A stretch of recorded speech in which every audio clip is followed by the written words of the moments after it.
AM530. Somos radio. Somos EVE.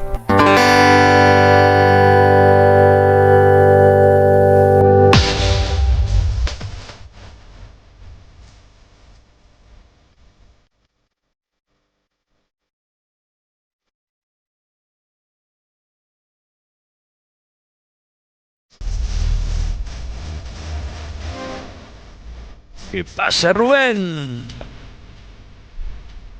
Nunca lo olvido. Bueno, yo trato, ¿no? La misma de siempre. Qué linda que está. Ahora estamos discutiendo. Sí. Si no sería pesadilla, ¿no? Dios me libre de semejante cosa. Tantas cosas se llevó el viento. Que se lleve esta nieve mortal. Sí. Pero claro que no me olvidé.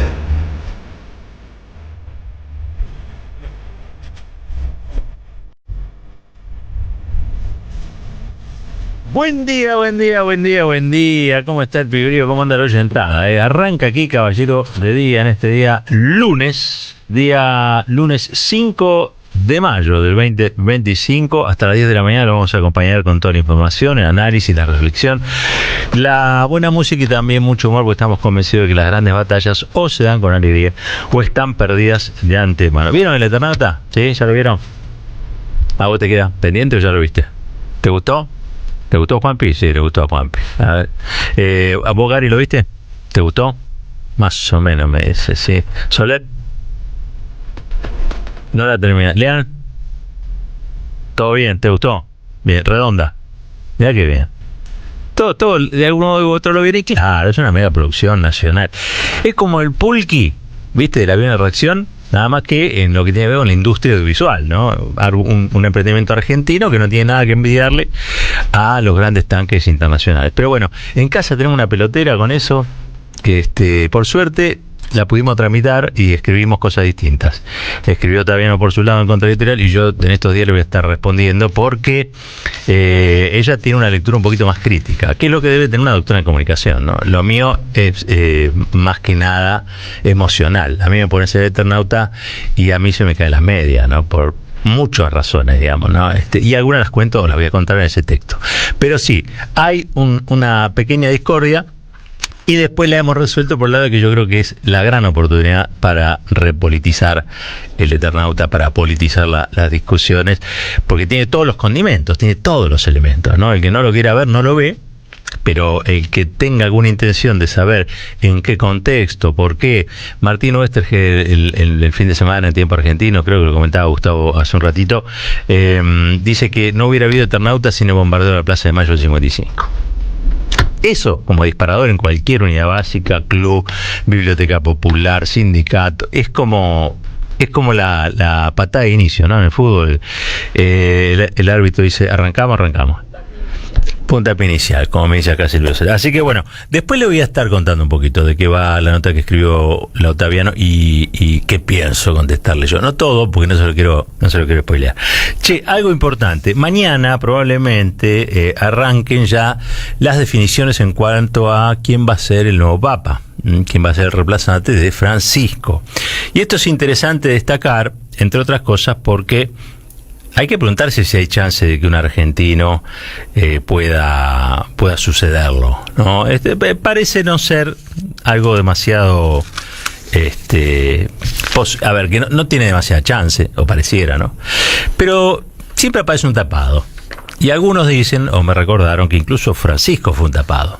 Había otros candidatos con mayor potencia, pero bueno, ahora en un ratito les profundizo, porque antes les quiero decir que gracias a la Aleph, a la librería de la Aleph, hoy estamos sorteando una vez más en todo el territorio de la República Argentina, un nuevo libro, en este caso, ¿Por qué volvías cada verano?, de Belén López Peiró.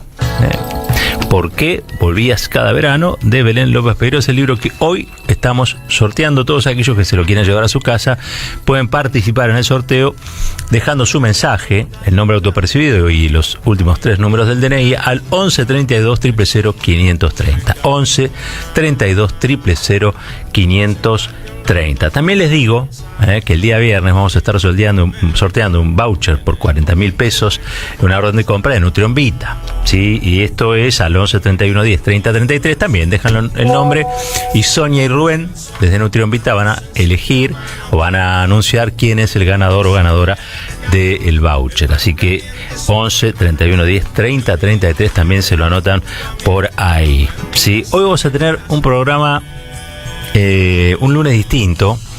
Nos vamos a ir, va a estar Rinco, como todos los lunes, sí, pero nos vamos a ir hablando con un historiador. Porque yo creo que una de las cosas que hay que hacer es historizar. Estoy convencido de que hay que historizar para entender de qué viene el futuro. Miren lo que es lo complejo, ¿no?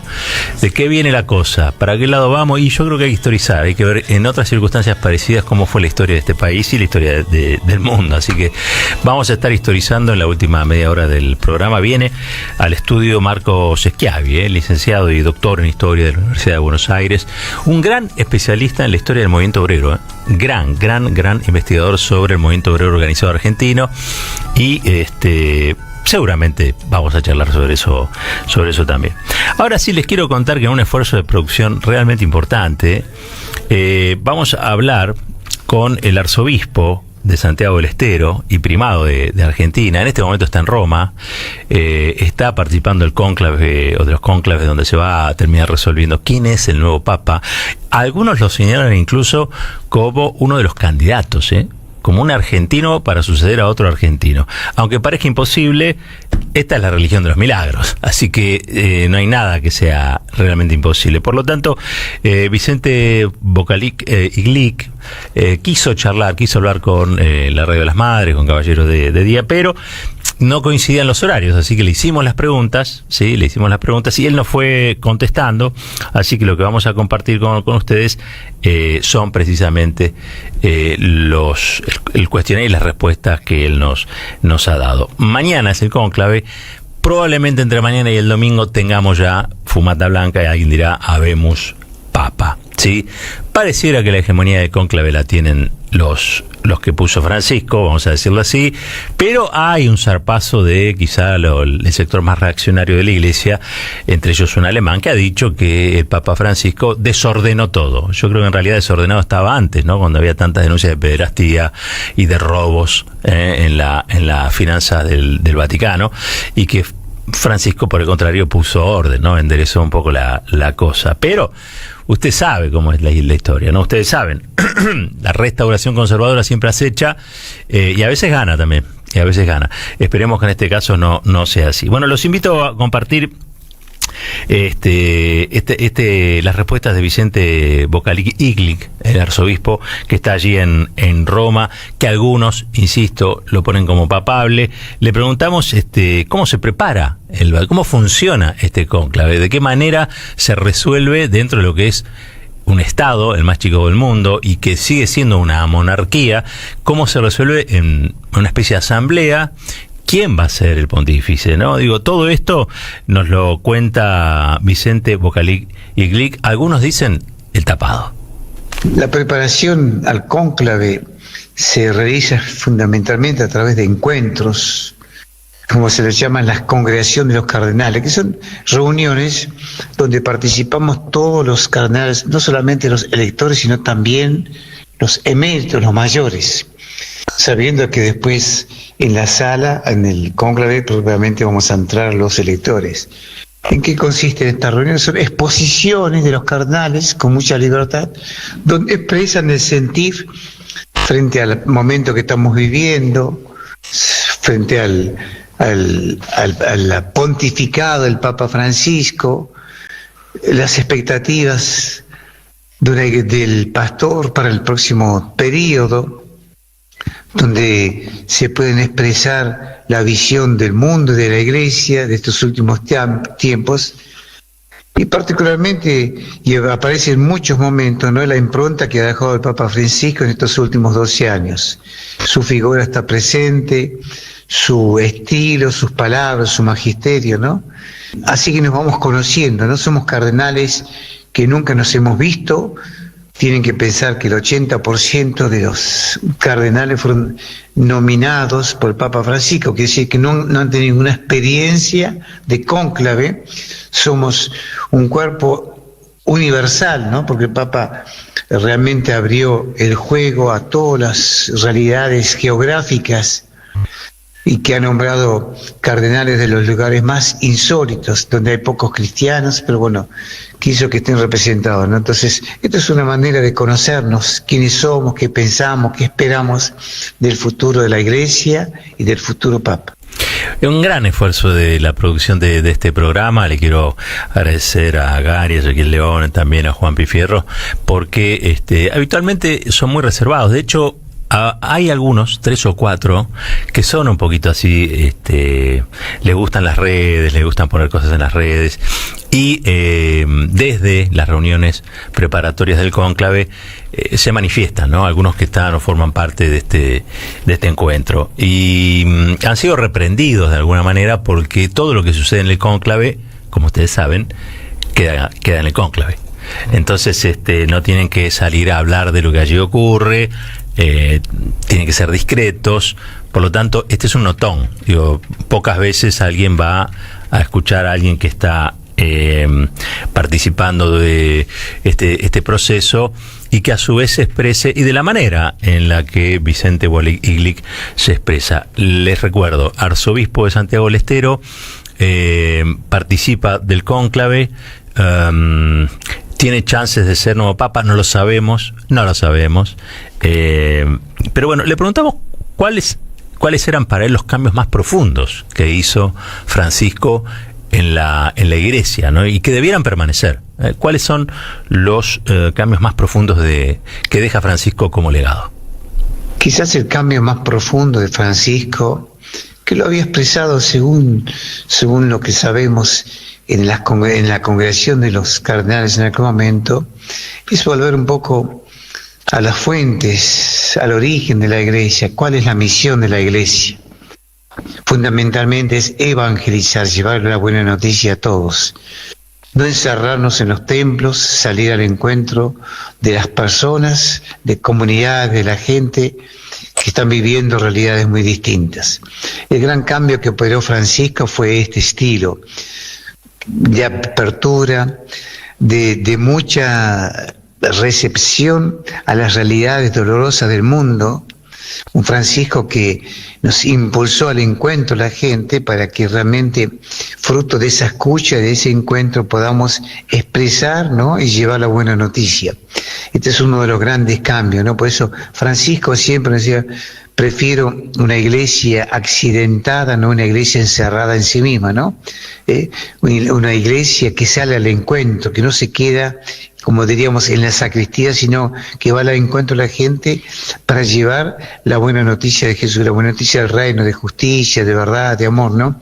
Francisco nos dio el ejemplo, ¿no?, de encontrarse con todas las realidades, particularmente de los más sufrientes, ¿no?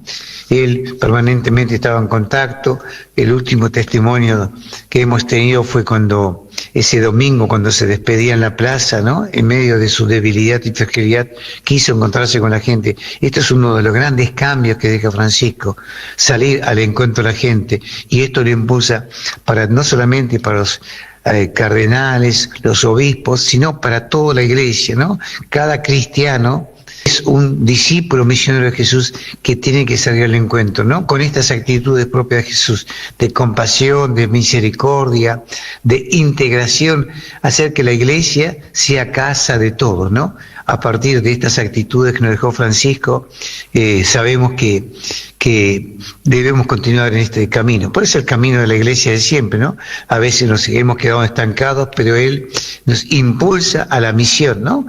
Eso lo decía de la Iglesia callejera, de callejear la fe, de no balconear la vida, de meterse allí donde se juega, donde hay riesgos grandes para la vida humana. Allí tenemos que estar presentes nosotros.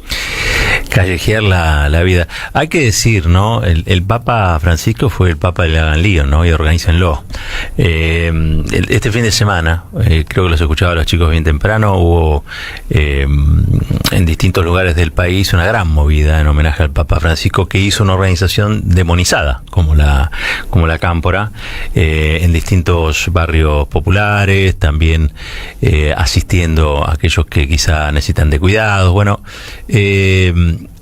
hicieron algo del lío y organizado, que eso es lo que a veces se les reprocha. Y creo que fue en homenaje a Francisco, una de las pocas organizaciones políticas que se plantó en un homenaje activo, quiero decir, ¿no? Vale destacarlo, me parece que vale destacarlo. Bueno, ¿cómo se elige el Papa? Lo explicaba hace un ratito nomás Vicente, el padre Vicente, o el arzobispo Vocalic Iglic. Tiene que haber una especie de consenso, que es como yo dijera las 3/4 partes. Las 3/4 partes, y hasta que no se llega a las 3/4 partes de coincidencia en el candidato, se sigue votando. Por eso no puede ser, a veces no es en un solo día, por eso se necesitan 2. Algunos dicen que mañana se estaría dando, sí, la posibilidad de tener un nuevo Papa, y si no el domingo. ¿Cuál es la discusión acá? Bueno, obviamente se sigue con el legado de Francisco, no. La Iglesia antes de Francisco era una cosa, después de Francisco es otra. Por lo menos la Iglesia institución. La Iglesia siempre es la misma, pero la Iglesia institución se abrió a un montón de lugares, se abrió a un montón de latitudes, se abrió a un montón de experiencias que hasta entonces eran negadas en virtud de un Papa como Benedicto, que era bastante, mucho menos flexible, si se quiere, ¿no? Más riguroso con la doctrina. Enamorado de los papeles, diría uno, ¿no? Y llegó Francisco y pateó todo, y ese es un poco el legado de él. Le preguntamos 2 cosas a Vocalic: si había chance de que fuera un Papa argentino en el que sucediera a Francisco, y si podía llegar a ser él, que viene de nada más y nada menos una arquidiócesis compleja como es la de Santiago del Estero, que es un lugar remoto también, ¿no? Visto desde el centro del mundo. Y esto nos contestó. Poder se puede pensar entre los 133 o 135 cardenales que vamos a estar en el cónclave. Podremos elegir a ellos o a otra persona, ¿no? El Papa puede ser otra persona que no esté participando en el cónclave. Pero es muy difícil pensar en esta época que haya otro cardenal argentino, ¿no? Por eso digo, como una posibilidad, por supuesto que la puede haber.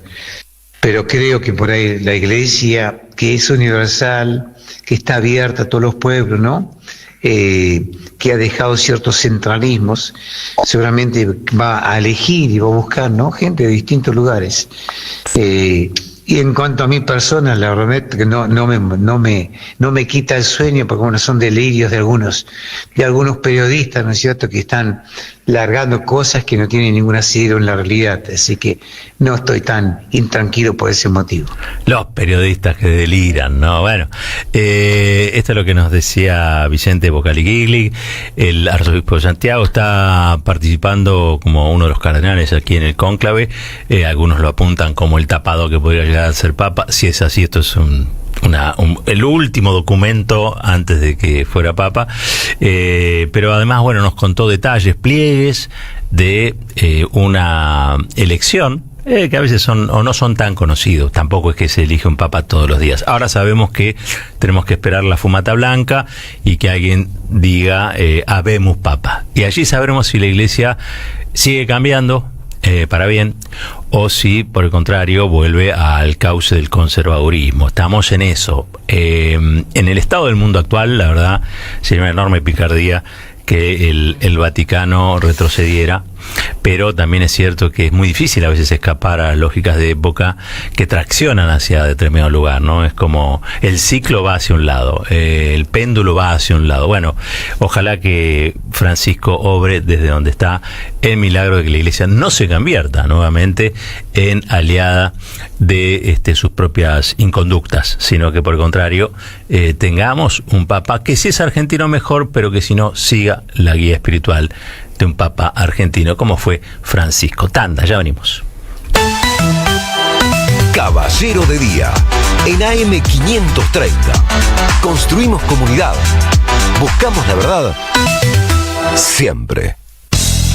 Deja tu mensaje en nuestra línea de oyentes de WhatsApp 11 3200 0530. Somos Radio AM530. Necesitamos la energía para vivir. Aprendamos a cuidarla. Somos la distribuidora más grande del país. Abastecemos a más de 2.800.000 hogares y más de 375.000 industrias, comercios y pymes. Seamos conscientes. Valoremos la energía. Edenor. 30 años de energía argentina en evolución. Estimados oyentes de la radio de las madres, les habla Juano Villafañe para invitarlos a ver La Celebración. Una comedia cargada de humor y poesía que propone un encuentro entre amigos debatiendo en torno al arte, la política, la vida, los oficios y los sueños. Una reunión mágica que debe iniciarse una vez que lleguen todos los invitados. Todos los viernes a la hora 20 en el Centro Cultural de la Cooperación, Avenida Corrientes 1543. Entradas por boletería y por alternativa teatral. Alimentos cooperativos. Producción y comercialización de productos cooperativos y de agricultura familiar. Envíos a todo el país. Por pedido, envía tu mensaje al 11 34 31 2928. Seguinos en Instagram como @alimentos cooperativos. Un nuevo capítulo en el corazón de la Patagonia. Invertí en Truba y Hilton Bariloche, un nuevo desarrollo de Argenway. Conoce más sobre real estate turístico ingresando a argenway.com. En 2025 vení a los talleres de Lecuni. Música, actuación, coro, tangos, cuentos, teatro, percusión y mucho más para compartir en familia. Acordate, en 2025 los talleres de Lecuni te están esperando. Informes e inscripción, informes.ecuni@gmail.com y seguinos en Facebook, Espacio Cultural Nuestros Hijos, y en Instagram, @ecuni.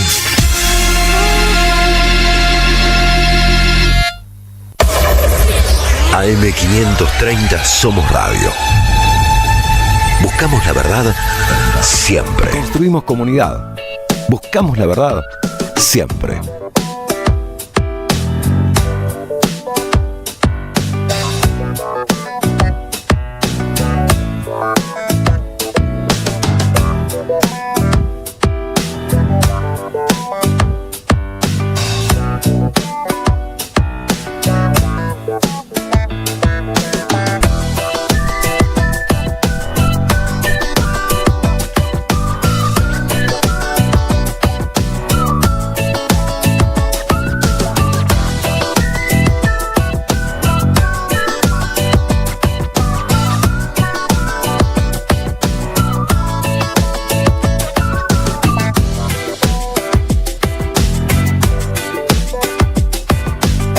Seguí a la Radio de las Madres por YouTube.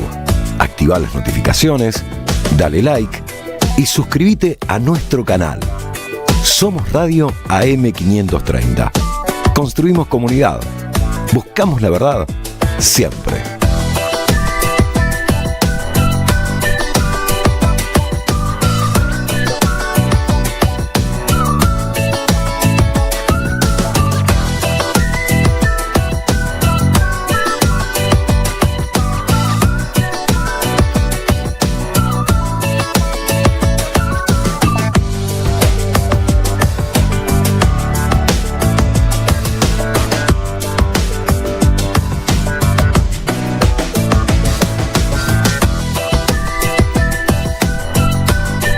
Somos Radio AM530.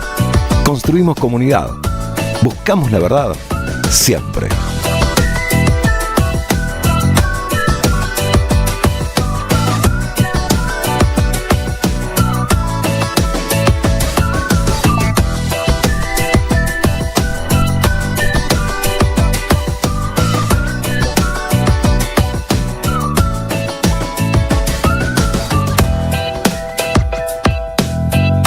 Seguí a la Radio de las Madres por YouTube. Activá las notificaciones, dale like y suscríbete a nuestro canal. Somos Radio AM530. Construimos comunidad. Buscamos la verdad siempre.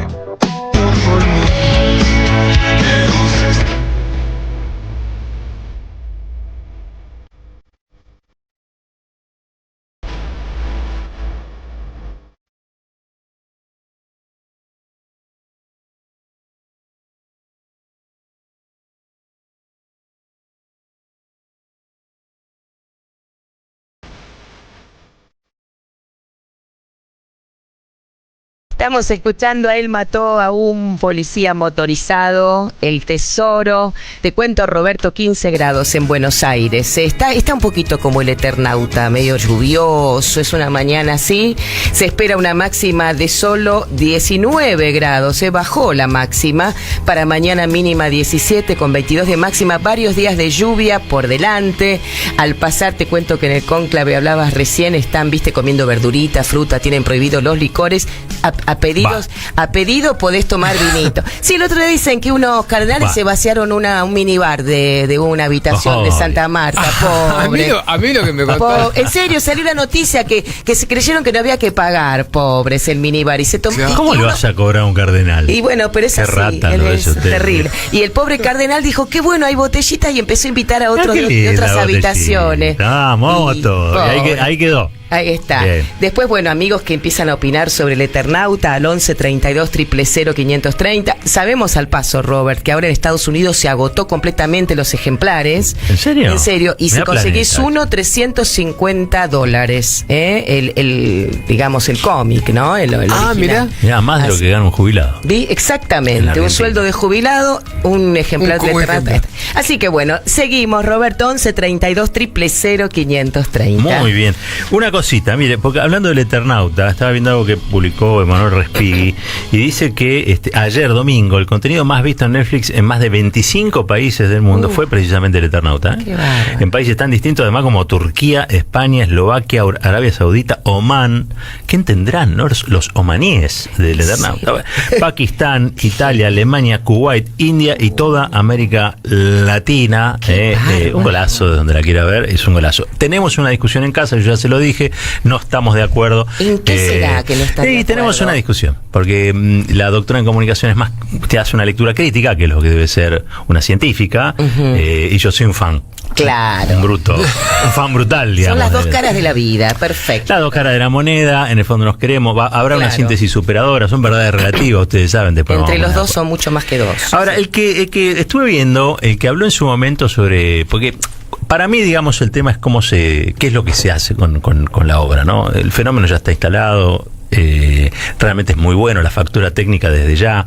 Después la discusión sobre las plataformas, si pagan impuestos o no pagan impuestos, si es un modelo alternativo al que propone o ha propuesto el peronismo históricamente en cuanto a producción audiovisual, ¿no? Y es este modelo de privados, que en realidad no es privados, ustedes saben, ¿no? Hay estados que están detrás del Eternauta, menos el argentino, hasta el estado de la Ciudad de Buenos Aires está bancando el Eternauta. Mira vos. Entonces, pero es una discusión de fondo, que creo que en algún momento hay que dar. Y también creo que hay que dar la discusión sobre repolitizar la obra, porque obviamente que la obra está presentada descafeinadamente. No es que sale Darín haciendo la B. No, es una historia de ciencia ficción para que la entienda el Kuwaití. Exacto. ¿No? Lo tengo acá a Nico, porque Nico me va a hacer ahora en un ratito me va a poner en temas sobre legislativamente esta semana por dónde arranca y cuál es lo más importante. Pero le quiero preguntar a él si vio el Eternauta y qué le pareció. Sí, la vi, Robert. De hecho, vi el fin de semana. La vi entre miércoles, jueves, viernes, la semana pasada. Y el fin de semana me tomé el trabajo de ver de vuelta. El trabajo no fue un trabajo, fue un disfrute en realidad. Aunque yo trabajo lo disfruto, así que podría ser. De ver de vuelta los últimos 2 capítulos. Porque van muy rápido los últimos capítulos y tienen mucha información. Sí. Entonces quería como volver a apreciarlos. A mí me parece igual, Robert, al margen de todos los debates que podamos dar, y que seguramente con la doctora en más de una cosa estaría recontra de acuerdo en la mirada crítica, desde el momento que Netflix te pone en Sarmiento y Libertador, a media cuadra de la entrada principal de la Rural, Nadie se salva solo, con un protagonista y un personaje que es la creación de un cómic un cómic que adelantó aparte muchas cosas que después hicieron otros alrededor del mundo en Hollywood y demás, y me parece que ya si el título es Nadie se salva solo y te lo está poniendo una de esas multiplataformas, ya ganamos media batalla. Totalmente. ¿Sabes qué? Yo la picantearía, pero mañana vamos a traer a la que te va a contestar seguramente a vos, es Cintia. A mí no me lo tenés que explicar porque yo fui... Qué bueno este debate. Porque estamos de acuerdo. Claro. Yo creo que abre una posibilidad de hablar sobre cosas que no se hablan habitualmente y tienen que ver con no solamente su autor, sino el contexto de época en el que se hizo la versión original. Hay que decir que este es el Eternauta de Estañaro y Netflix. Exacto. No es el Eternauta de Oesterheld, ¿sí? Pero es un Eternauta, al fin de cuentas, ¿sí? Así que nos permite hablar de lo que pasó con esa familia, nos permite hablar qué pasaba en el 57 y 59. Hay un montón de cosas que se pueden hacer, pero yo no creo que que la politización del Eternauta la tenga que hacer Netflix. Sinceramente, ahí tengo un punto de discordia, porque yo no creo que Netflix tenga que hacerlo. Me parece que son las organizaciones libres del pueblo las que debieran repolitizar el Eternauta. Bueno, dando vueltas ahí por las redes encontramos un discurso de José Pablo Feynman que cuenta una anécdota precisamente con la viuda de Oesterheld, con Elsa Oesterheld. Yo tuve oportunidad de conocerla, una persona sumamente amable, había atravesado las peores tragedias que le pueden pasar a una persona y seguía en pie. No solamente eso, sino que pudo criar a su nieto Martín, a quien también conozco, y también vamos a tener un audio de él. Pero primero que nada quiero escuchar a José Pablo Feynman, porque él cuenta una anécdota de Néstor y Elsa. ¿Por qué? Porque yo creo que politizar el Eternauta es la parte que nos toca. Que Darín haga de Darín, que Netflix haga lo que Netflix hace, que es facturar, pero que nosotros y nosotras hagamos del Eternauta una máquina de crear memoria. Vamos a escuchar a Feynman primero, dale.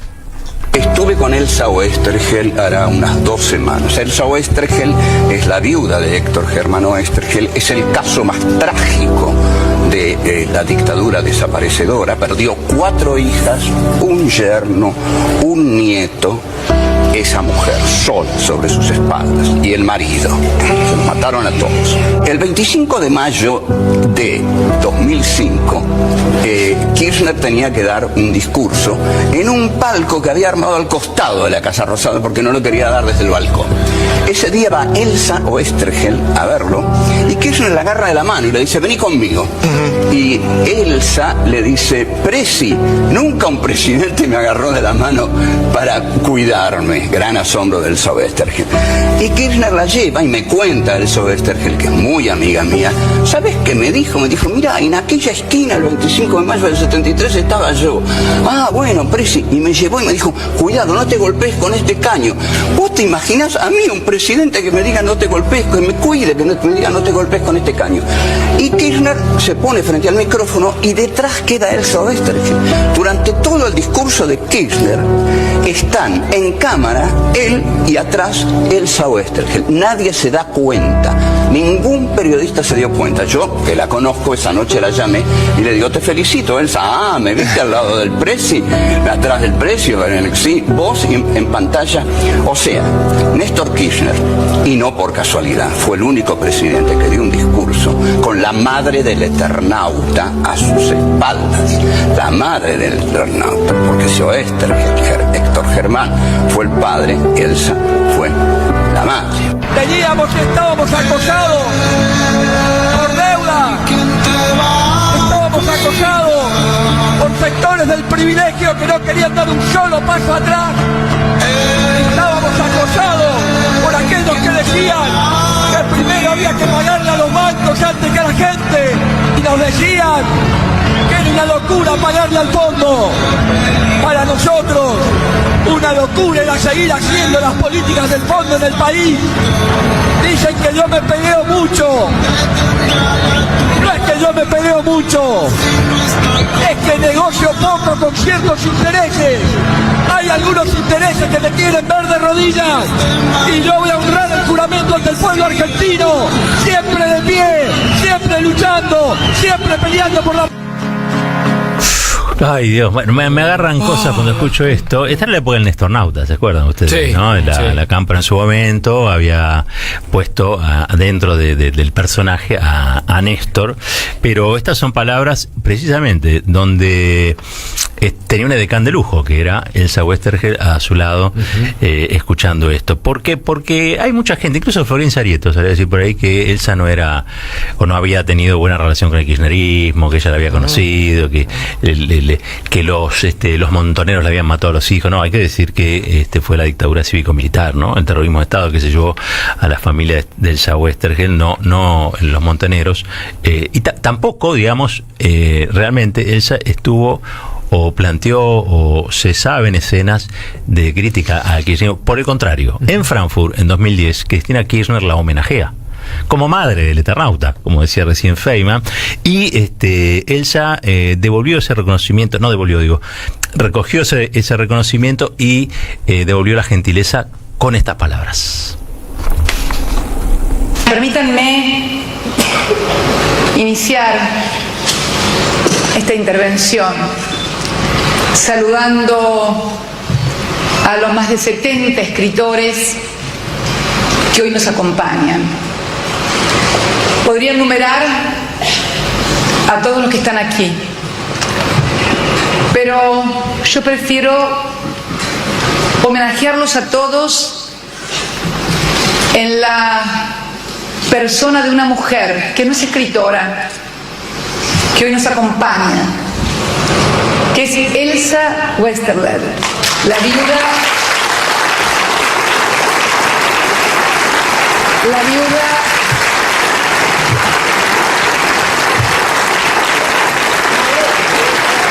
Elsa, por favor.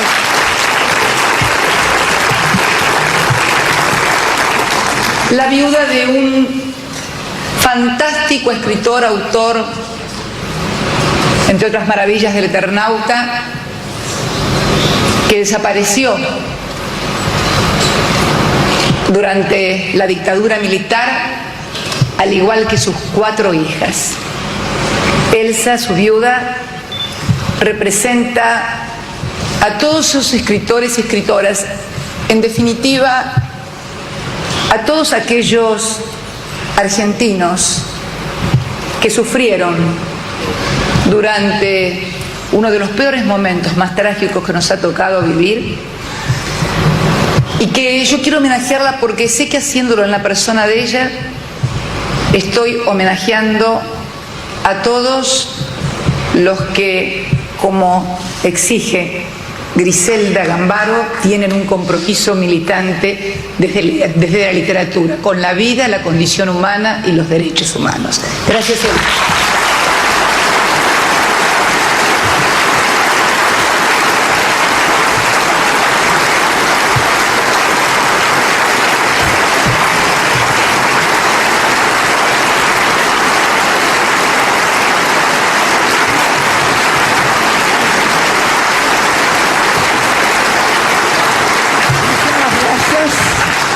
Un saludo, porque no es otra cosa lo que yo puedo decir.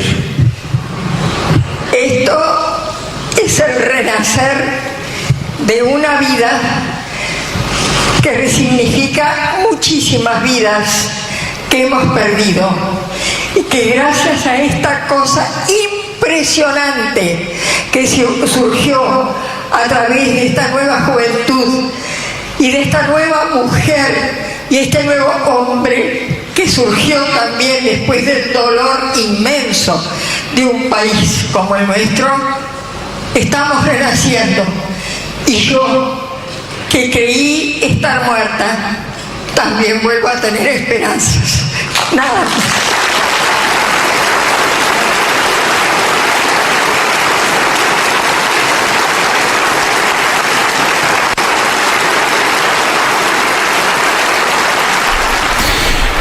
Conmocionante las palabras de Elsa dedicadas a Cristina y a Néstor. ¿Por qué? Bueno, precisamente una familia devastada por el terrorismo de Estado. Sus hijas, sus 4 hijas, sus yernos. Todavía estamos buscando a 2 de los nietos desaparecidos con vida, ¿no? para los que hacen oídos sordos o miran para otro lado con estas cosas. Todavía estamos buscando dos, así que si tenés dudas sobre tu identidad, comunicate y ponete en contacto con Abuelas de Plaza de Mayo, seguramente te van a poder ayudar. Pero bueno, también es eso, ¿no? Que el Eternauta sirva para algo, que el Eternauta sirva, esta reposición que hacen Stañaro y Netflix, al menos para esto. Creo que puede servir para mucho más, está en nuestra imaginación.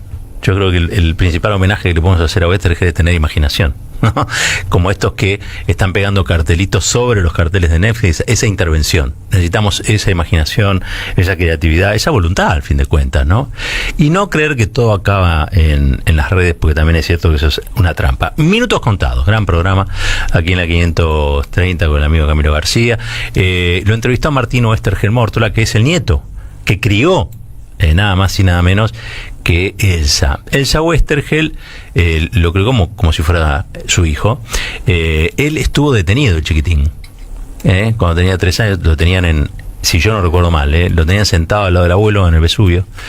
Y él, obviamente, después fue devuelta a la familia.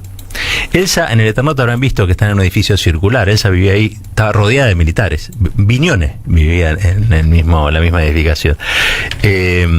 Vamos a escuchar qué tiene para decir Martín en relación a esto. ¿Por qué no se hizo antes esta serie? ¿Por qué no se hizo como película?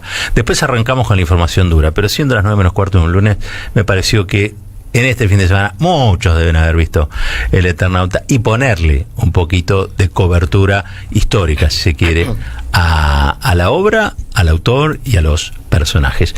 Habla el nieto de Oesterheld. Siempre decían que el Eternauta era inadaptable, era una obra maldita y qué sé yo, y cualquiera veía, digamos, que en realidad no era ni inadaptable, nunca lo entendí eso, ni mucho menos maldito, sino que era improducible, que había que generar las cuestiones materiales y sobre todo técnicas para que esto se podía tener una posibilidad. Y sobre todo las posibilidades técnicas y materiales siempre en general se daban en otros países, digamos, ¿no? Nunca se daba dentro del contexto de la Argentina, teniendo siempre grandes directores, pero nunca teniendo tanta estructura de producción como para hacer una épica como esta. Finalmente las cosas se acercaron y nos dieron la oportunidad, y a mí me llenó de orgullo que acercamos la posibilidad, junto con Netflix y con KBS, la posibilidad de que esto se pueda dar de una manera muy del Eternauta, que es de una manera muy argentina, ¿no? De una manera de optimizar los recursos hasta donde, estirarlos hasta donde se puedan, imaginar posibilidades dentro de la carencia. Imaginar posibilidades dentro de la carencia, bueno, de eso se trata. Creo que también es una buena respuesta, ¿no?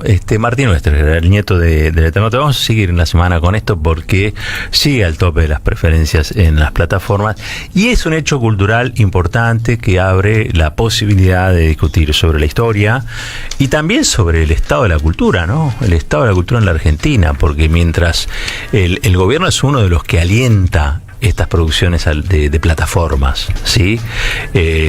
Porque el Inca, ustedes saben, más que financiar y fomentar, hoy está desfinanciando y desfomentando el cine argentino. Para hacer el Eternauta, la serie tal como se hizo, hubo mucho estado ahí antes, actores que pudieron actuar en muchas películas, actrices que pudieron actuar en muchas películas financiadas por el Estado Nacional, también por supuesto técnicos, por supuesto montajistas, por supuesto fotógrafos, iluminadores, microfonistas, todos los que de alguna u otra manera respondieron a la industria. La industria está caput. Y algunos creen que con las plataformas se la puede resucitar. Nadie se salva solo. La verdad que las plataformas pueden emplear a un grupo reducido. De hecho, Robert, incluso esta serie que vimos, se había prometido en el 2020. Después vino la pandemia demoró el proceso.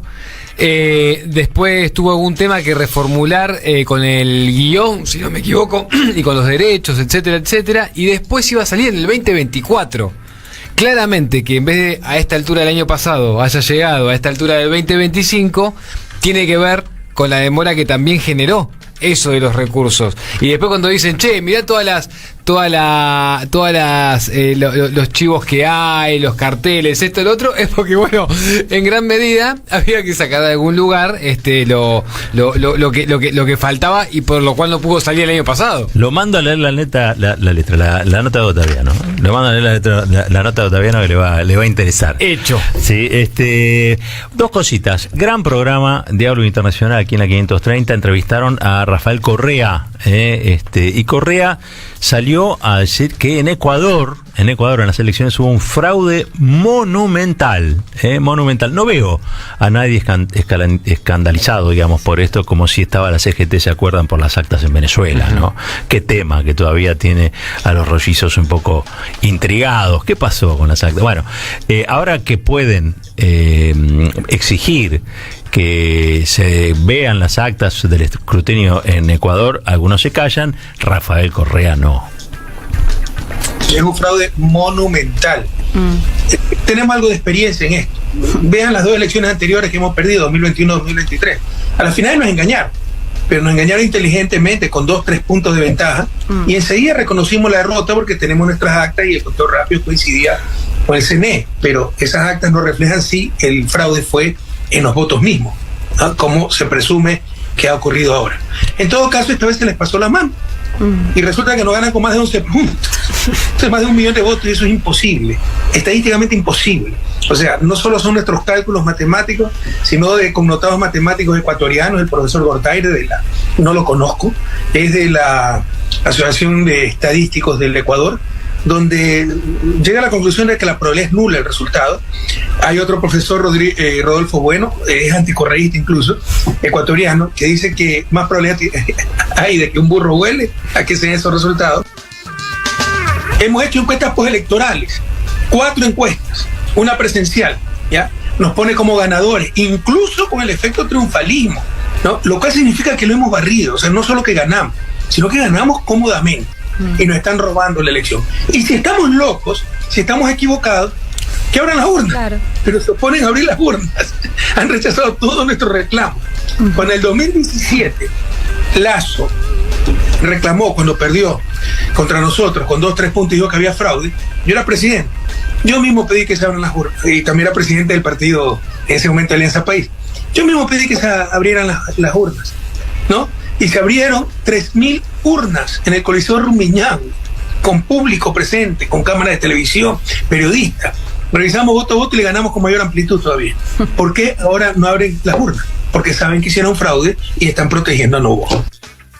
Ahí estábamos escuchando a Rafael Correa, denuncia fraude de características monumentales en el Ecuador. Ojalá que la CGT haga un comunicado. Bueno, quería despedirme con Claudia Sheinbaum antes de ir con Nico, porque Sheinbaum rechazó una ayuda militar que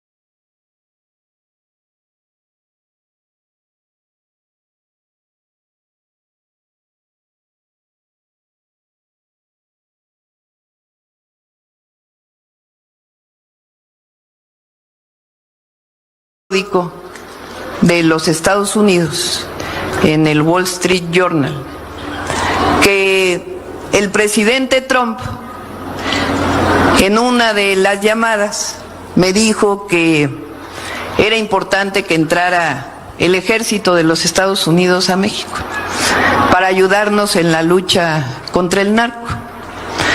Y quiero decir que es verdad, que en algunas de las llamadas, pero no así como lo menciona, dijo: ¿en qué les podemos ayudar para luchar contra el narcotráfico?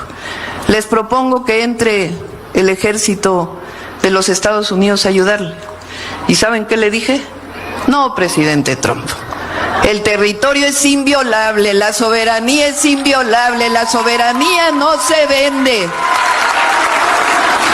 La soberanía se ama y se defiende.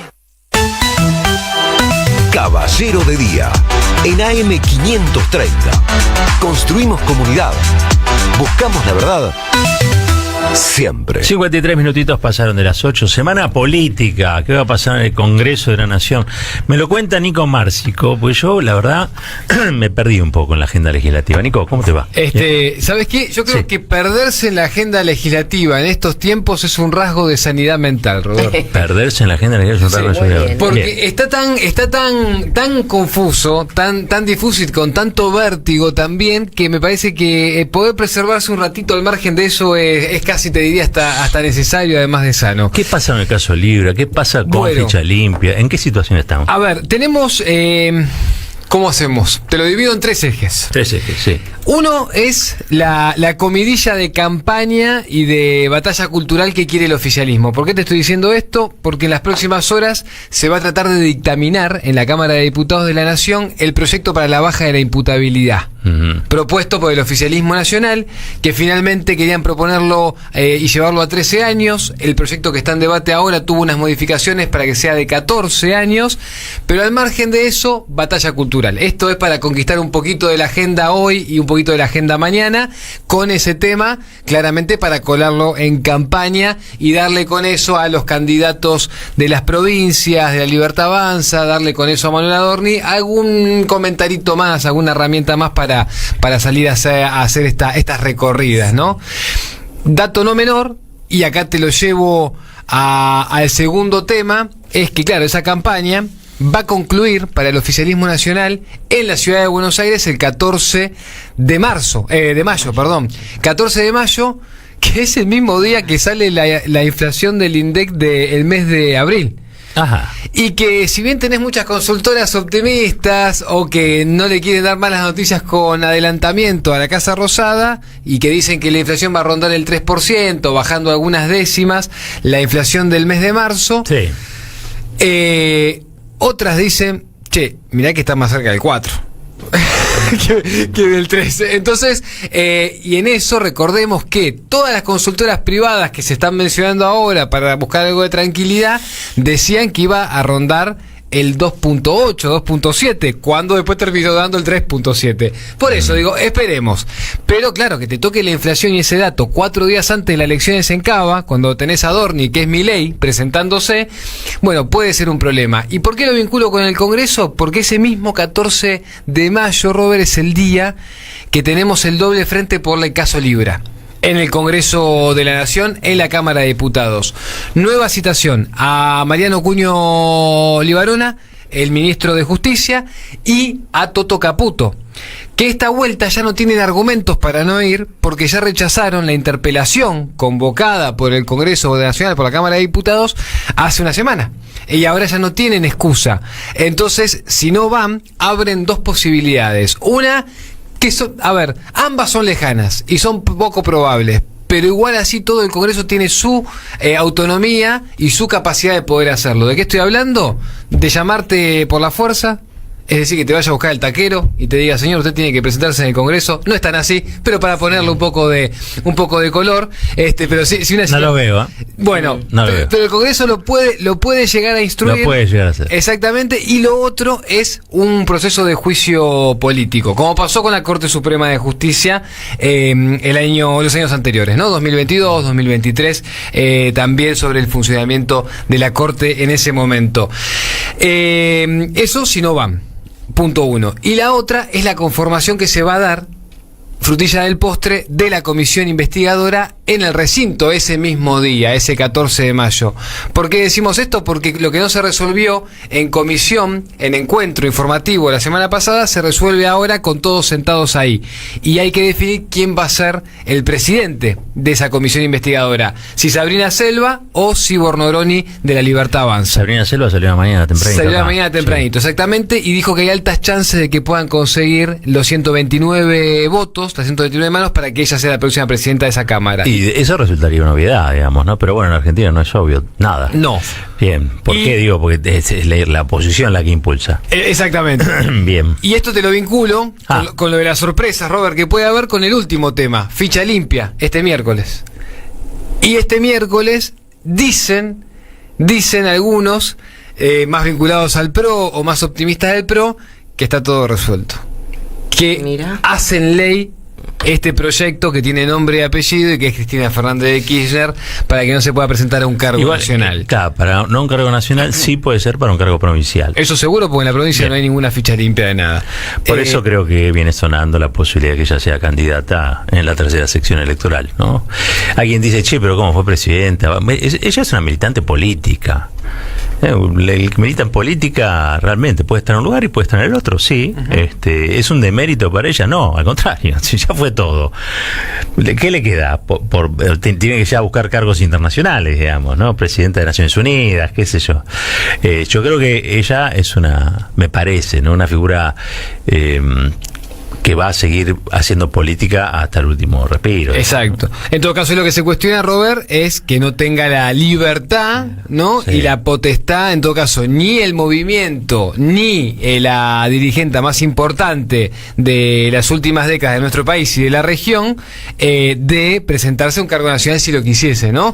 Eso en todo caso es lo que está puesto en cuestionamiento. Pero ¿qué pasa? Ahí se suma un rum rum, Robert. ¿Cuál? Que fue de los últimos días y horas de la semana pasada, que es que se le escapó a Tauche en una reunión de labor parlamentaria que no era prioridad ficha limpia. Papá. Para La Libertad Avanza. Y si eso es así, y solamente depende del PRO y de algún que otro radical con peluca en el Senado Nacional que eso avance, quedan sin las manos necesarias. Porque para este proyecto vos necesitas sí o sí 37, es decir, la mitad más uno, estén todos sentados o no estén sentados, porque es un proyecto justamente que tiene injerencia electoral, ¿no? Entonces, bueno, a partir de eso es que hay mucha expectativa con lo que va a pasar, está tensionando el PRO todo lo que puede, se meten en estos acuerdos electorales.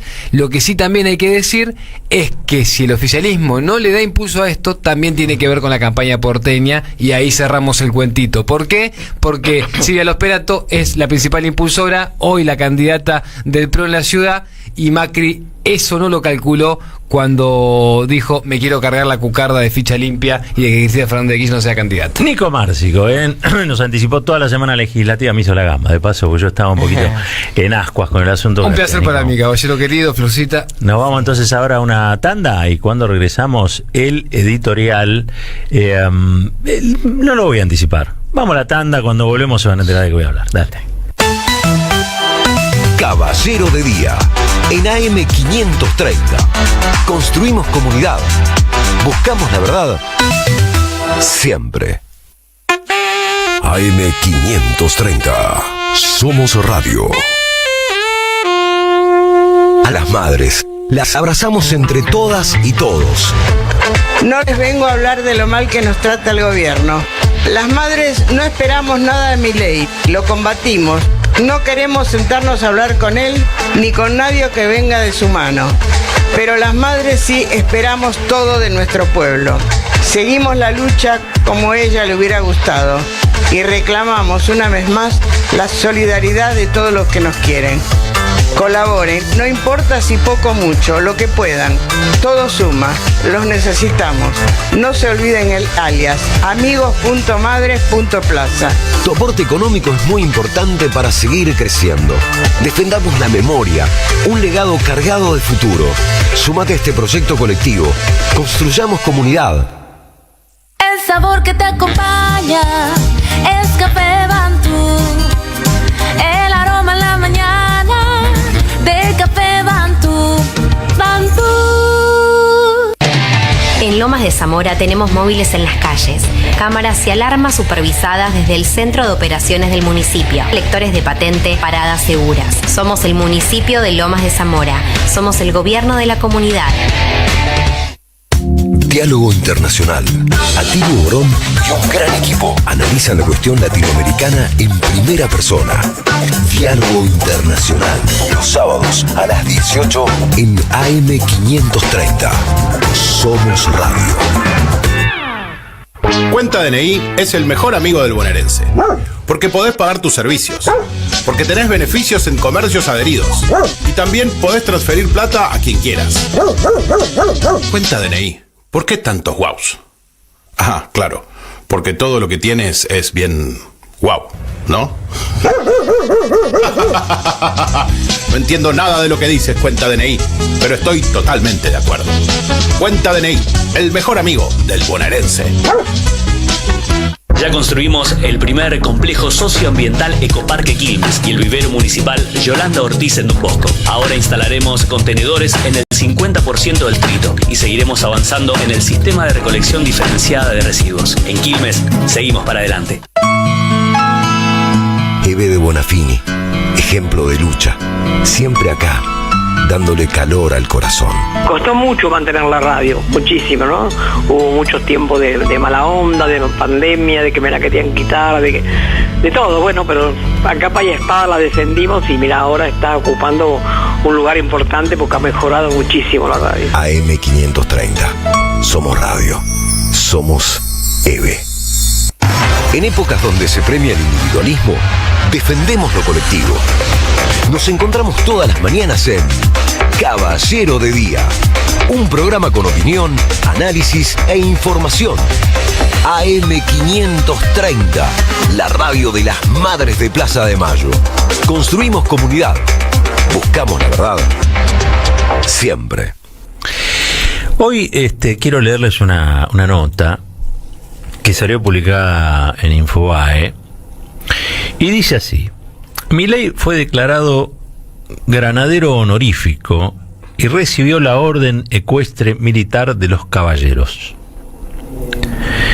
Ocurrió este domingo, sigue en el copete, y es un gesto más dentro de una relación estrecha que el presidente forjó con esta unidad emblemática del ejército. Vaya, si es una unidad emblemática, nos estamos refiriendo al cuerpo armado creado por nada más y nada menos que San Martín, José de San Martín, no Juan, José de San Martín. El regimiento de granaderos a caballo, dice la nota, General San Martín distinguió este domingo al presidente de la Nación, por lo que desde ahora y simbólicamente Javier Gerardo Milei es granadero honorario. Esto que estoy leyendo es verdad, no es un chiste, no forma parte de las pesadillas cotidianas. Esto es así, esto ocurrió, esto ocurre, ¿sí? El presidente recibió la Orden Ecuestre Militar de los Caballeros Granaderos de los Andes de parte de este regimiento. El acontecimiento fue publicado por la cuenta de ex de la oficina del presidente, con una foto en la que junto a Milei están su hermana Karina, el ministro de Defensa Luis Petri e integrantes del cuerpo, todos parados alrededor de un escudo impreso en el suelo del salón que destaca la palabra deber, libertad, valor, honor. Milei había estado con esta unidad del ejército hace poco más de un mes para la conmemoración del aniversario de la creación del regimiento de granaderos a caballo. Aquel día, 22 de marzo pasado, el presidente cometió un error involuntario al mencionar al prócer libertador don José de San Martín como don Juan José de San Martín. Hay un subtítulo que dice una relación cercana. Dice: el presidente tiene una relación afectuosa con los granaderos, que son quienes lo custodian en la Rosada. En diciembre pasado, integrantes de la orquesta del Escuadrón Ayacucho lo recibieron en Balcarce 50 e interpretaron la canción Panic Show, que Milei usó en campaña electoral y que pertenece al grupo de rock La Renga. Hago un paréntesis: La Renga le ha pedido más de una vez al presidente que deje de tocar o que deje de usar su tema, porque no están de acuerdo, no comulgan ideológicamente con su gestión, con su gobierno. Dice acá: junto a su hermana y secretaria general de la presidencia, Karina Milei, el jefe de Estado se mostró emocionado con la música y luego saludó uno por uno a los militares a un día que se cumplieron los 200 años de la batalla de Ayacucho. La nota no está firmada, esto es un baja así de presidencia y ya leí 7 veces la palabra emblemático y se las estoy suprimiendo a propósito para no edulcorarlo tanto. En octubre del año pasado, para el cumpleaños del presidente, la fanfarria militar del regimiento de granaderos a caballo le dedicó el feliz cumpleaños al llegar a la Casa Rosada. La escena mostró otra vez al mandatario emocionado. Hay otro subtítulo, en este caso dice la semana del presidente, ¿sí? Y sigue así: nosotros somos optimistas. Durante la semana, los pronósticos catastróficos que tiraron no se van a materializar. Y sigue la nota sobre cuál es la semana de el nuevo granadero, ¿sí? Javier Gerardo Milei. Uno ha visto tanto a lo largo de su vida, ha visto tanto. Y ha visto cosas terribles, ¿no?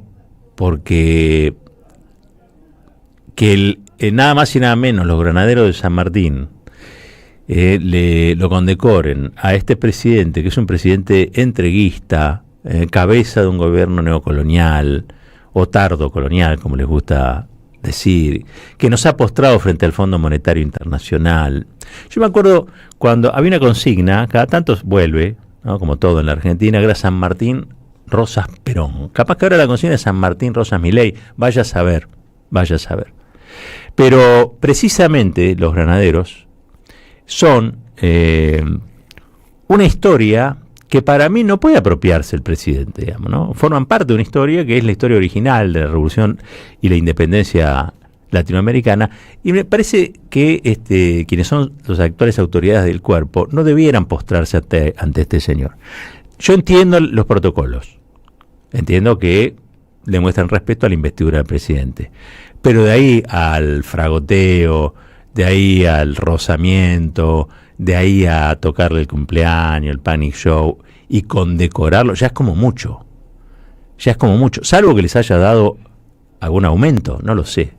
Pero es triste ver cómo los granaderos de San Martín se arrodillan frente nada más y nada menos que un tipo que no sabe el nombre de San Martín.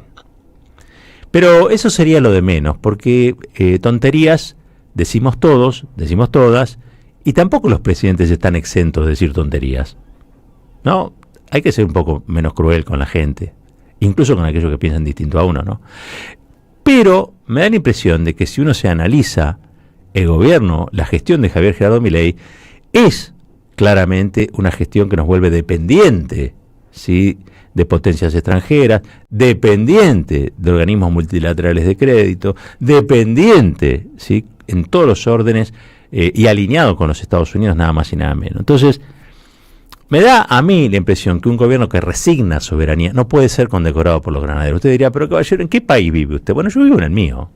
Yo tengo un país en la cabeza, que es el mío, vivo ahí. ¿Dónde quieren que viva? En el de Milei, ¿no? Yo vivo en el mío. Y en el mío, que un cuerpo de estas características, digamos, ¿no?, le dé una condecoración a un presidente que es el presidente que apalea jubilados, bueno, ¿qué quiere que les diga? En mi país eso está mal. No le puedo imponer esta idea a nadie desde ya, no es tampoco la intención. Sí, quizá poner en valor que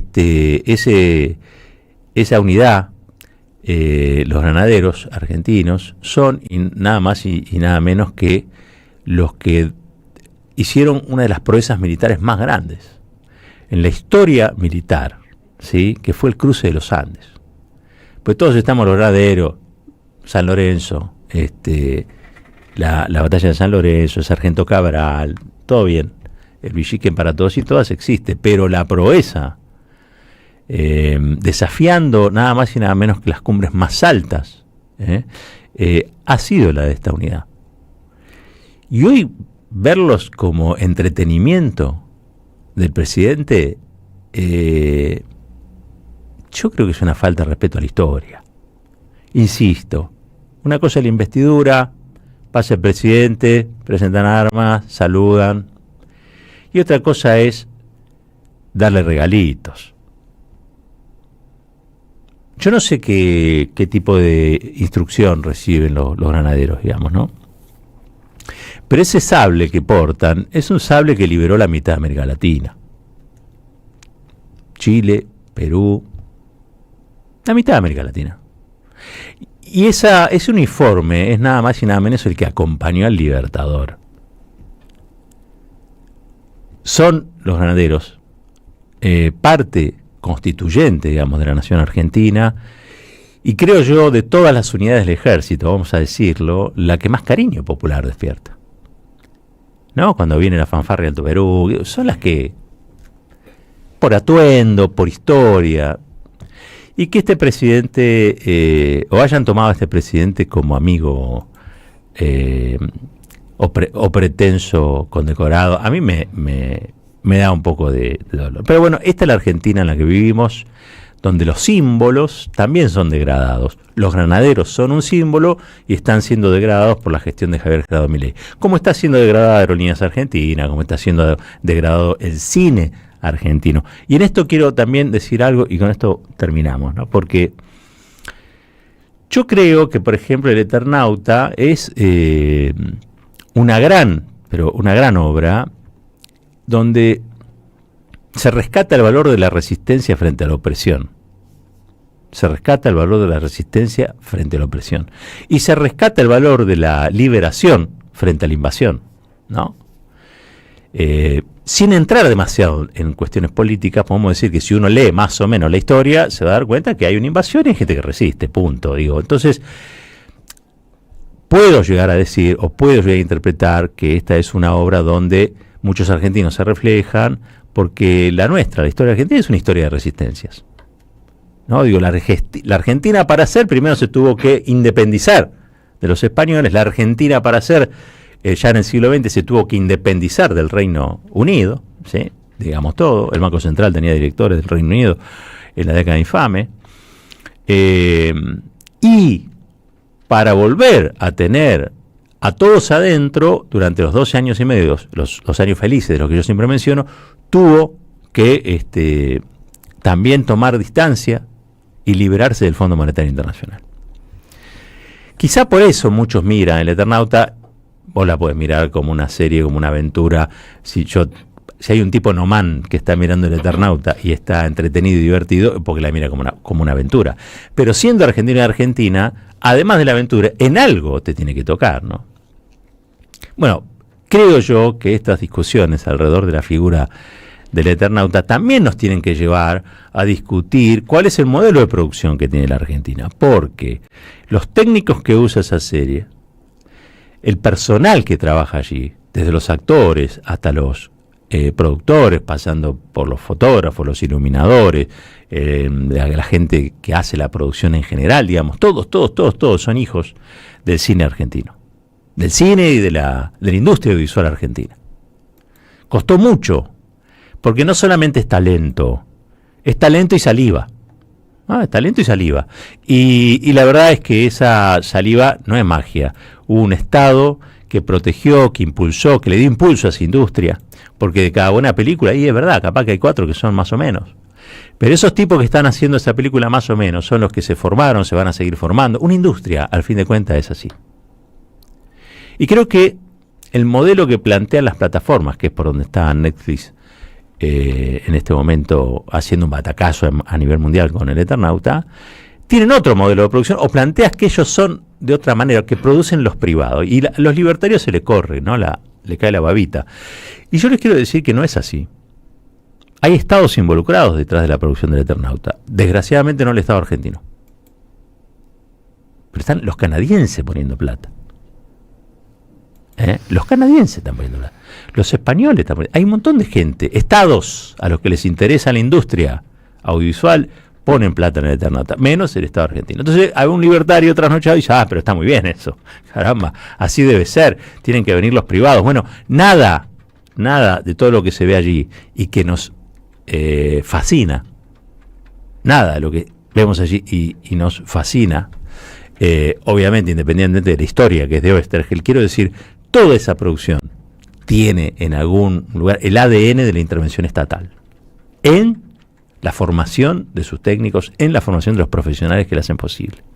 Y esto me parece que hay que decirlo, porque el modelo Netflix no paga impuestos, muchachos.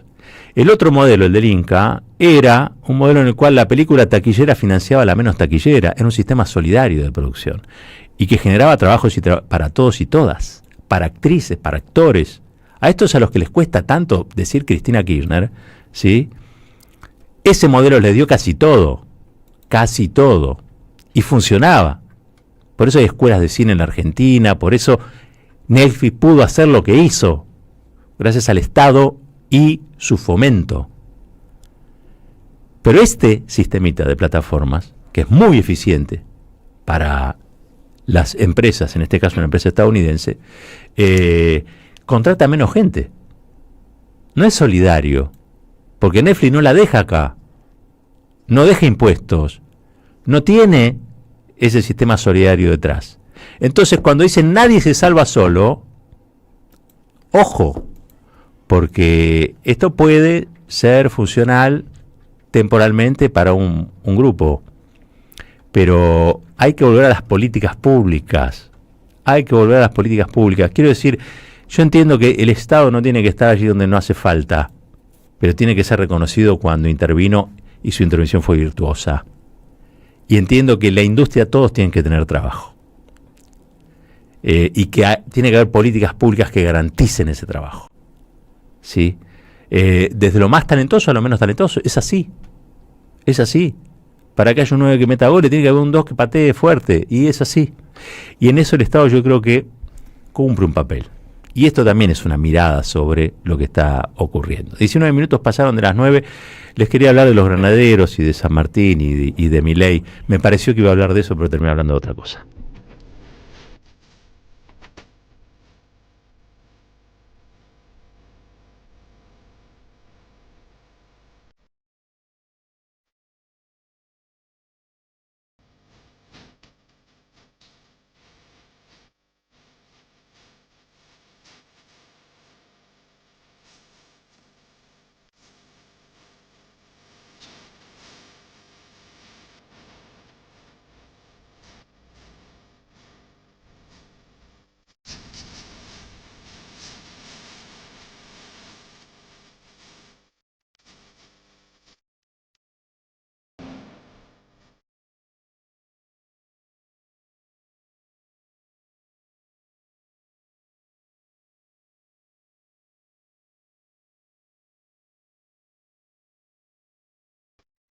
¿Verdad? Siempre.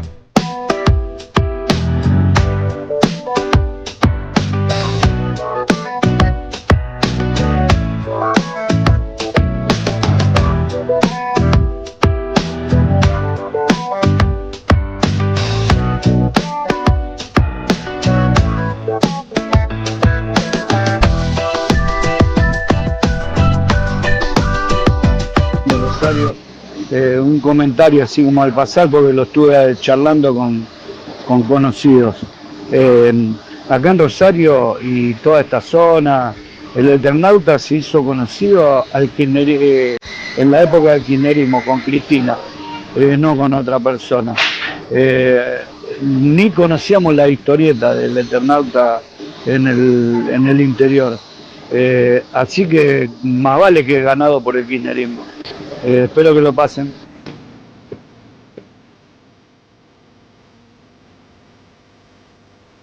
Hola, buenos días, soy Elsa de Escalada.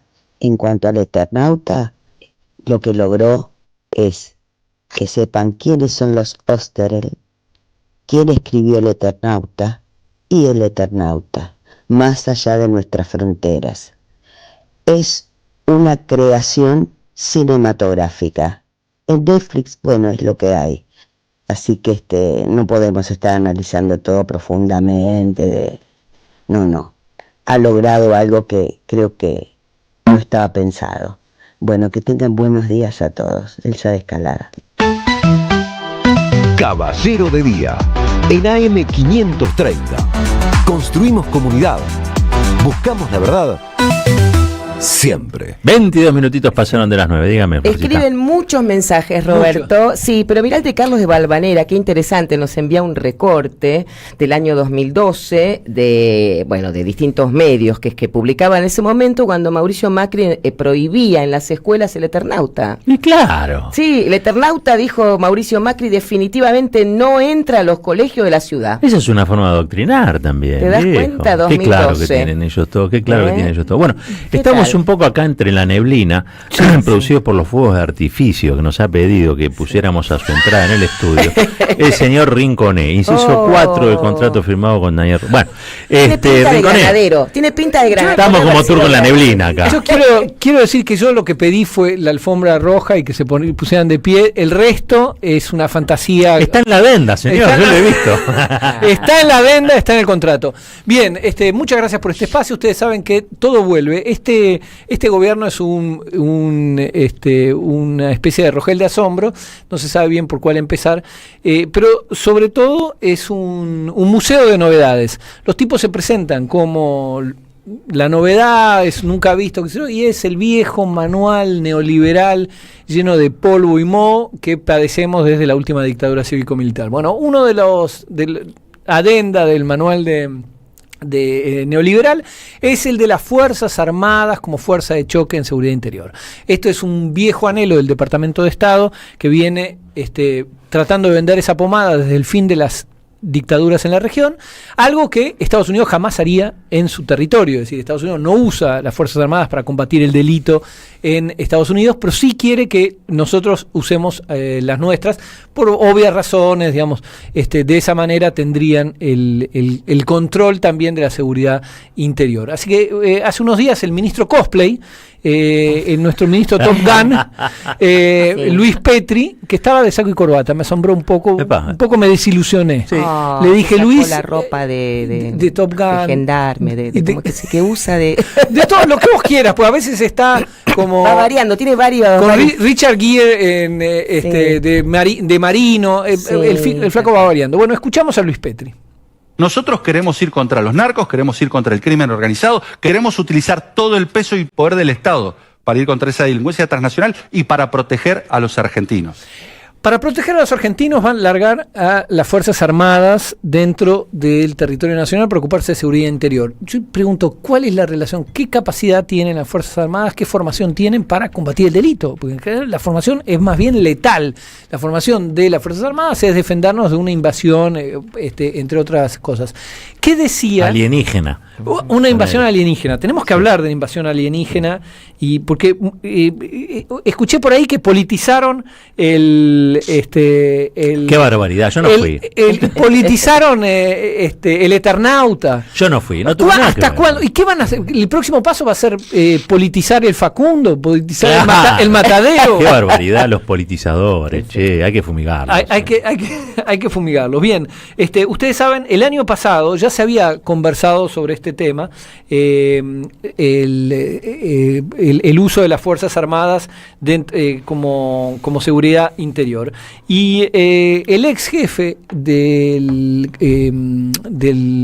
ejército, el jefe de comando, no me acuerdo, no sé cuál es el jefe de las Fuerzas Armadas. El jefe de las Fuerzas Armadas, el comandante jefe es el presidente, pero el jefe de las Fuerzas Armadas en la época... Estado Mayor Conjunto. El Estado Mayor Conjunto, muchísimas gracias. En la época de Mauricio Macri, fue a la Cámara de Diputados y opinó que no es una gran idea que el ejército se ocupe de seguridad interior. Mira. Yo creo que el proyecto de ley es innecesario, porque con el marco actual vigente las Fuerzas Armadas pueden ser empleadas, lógicamente, previa declaración del estado de sitio. Y hay como un machacar en los considerandos de que al revés, que de esta forma se evita recurrir a declarar el estado de sitio. Y vuelvo a lo que dije antes, vamos a soltar a Rottweiler. Quien decía esto es Juan Martín Paleo, ex jefe del Estado Mayor Conjunto de las Fuerzas Armadas en la época de Mauricio Macri. ¿Qué es lo que está diciendo? Dice, existe un instrumento en el caso de un peligro puntual, es el estado de sitio. En el estado de sitio las Fuerzas Armadas pueden ocuparse de seguridad interior. Fuera de eso no. Y es esto de largar los Rottweiler. Una vez que los largás, los tipos, la función del ejército es letal, no es investigar, no es capturar vivo. Pero me recordé una entrevista, un panel de lo más interesante, principios de los años 2000, no sé si 2000, 2001, donde Andrés Oppenheimer invitó a su programa de Miami a Horacio Berbisky. Mirá. El señor Pando, Roger Pando, del Pentágono, y el general Hill, no Hill con G, sino Hill con H y doble L. General Hill, que era el titular del Comando Sur, es decir, el que después muchos años después fue reemplazado por Richardson, la generala que... Ahora hay uno nuevo. ¿Hay uno nuevo ahora? Ah, mira. Sí, que vino el otro día acá, estuvo con Milei, lo recibieron como si fuera, como si viniera de Roma. Los pone cachondos. El titular del Comando Sur los pone cachondos a nuestra derecha, hoy extrema derecha. Bueno, y el debate era ese. General Hill decía, la pomada de las nuevas amenazas, el mundo ha cambiado, las amenazas han cambiado, el narcotráfico, bla, bla, bla, bla, bla. El ejército, las Fuerzas Armadas de la región deben ocuparse de seguridad interior. Porque además decía el general Hill, ahora son democráticas, no como antes. Amigo, antes no eran democráticas y las financiabas vos también. Pero bueno, lo que planteaba era, Fuerzas Armadas que se ocupen de seguridad interior, la lucha contra el narcotráfico, y Horacio Berbisky le hizo la siguiente pregunta al general Hill. Yo lo que quería preguntarle a Roger Pardo y al general Hill es, frente a las pandillas urbanas en Estados Unidos, ¿qué está haciendo el ejército de Estados Unidos dentro de Estados Unidos sobre ese tema? Frente al consumo de sustancias narcóticas en el mayor mercado del mundo, que es Estados Unidos, ¿qué está haciendo el ejército de Estados Unidos frente a ese tema? No, es una buena pregunta, pero un poco tendencioso, en el sentido de que no tienen una misión urbana, porque en Estados Unidos tenemos un sistema legal muy establecido en el cual hay tareas muy explícitas para las Fuerzas Armadas, muy definidas para la policía, muy esclarecidas con sistemas de mando, de control, de responsabilidad política. En muchos países de Latinoamérica, lo que existe es una confusión total. Nadie sabe cuál es el papel del juez, nadie sabe cuál es el papel del policía, nadie sabe cuál es el papel de las Fuerzas Armadas. Ahora, Roger, a mí me parece que en muchos países de América Latina, después de las dictaduras, lejos de haber una confusión, hay una claridad muy creciente sobre esos temas, y nosotros queremos hacer como hacen ustedes. Queremos que el ejército se ocupe de las amenazas externas, que la policía se ocupe de la criminalidad, que los jueces impartan la justicia. Me arden las manos de aplaudir. Es maravilloso. Muy bien. Maravilloso. Y se pusieron locos los dos. Porque es el viejo truco de decir, hacer lo que ellos piden, no hacer lo que ellos hacen. Que es lo mismo lo que ocurre hoy con Trump. Trump defiende su industria, arancela los productos chinos. En cambio, le pide a la Argentina que bajen los aranceles. Y la Argentina, lo asombroso, es que lo hace. Qué grande, Rinconet. 30 minutos pasaron de las 9. Pensamos, escuchamos, debatimos y construimos. ¿Dónde? En AM530. Todas las mañanas, Caballero de Día. Construimos comunidad. Buscamos la verdad siempre. Deja tu mensaje en nuestra línea de oyentes de WhatsApp. 11 3200 0530. Somos Radio AM530. En Pilar contamos con Mimuni, nuestra herramienta digital de atención ciudadana para solicitar turnos, realizar trámites y gestionar reclamos de manera ágil y cercana. Descárgate la app o chatea con nosotros por WhatsApp a través de 11 52 38 68 64. Las 24 horas del día. También podés acercarte a cualquiera de nuestros puntos Muni de lunes a viernes de 8 a 18 horas y los sábados de 9 a 15 horas. En Pilar seguimos acercando el Estado a todos y todas las pilarenses. Pilar presente con futuro. Materia Pendiente, un libro de Hernando Val sobre el trabajo municipal y los servicios públicos de calidad en la Argentina. Materia Pendiente, de Hernando Val. Conseguilo en librerías y en edicionessicus.com.ar. Ediciones Sicus. Libros para una cultura de la integración. En 2025 venía a los talleres de Lecuni. Música, actuación, coro, tangos, cuentos, teatro, percusión y mucho más para compartir en familia. Acordate, en 2025 los talleres de Lecuni te están esperando. Informes e inscripción informes.ecuni@gmail.com y seguinos en Facebook, Espacio Cultural Nuestros Hijos, y en Instagram, @ecuni.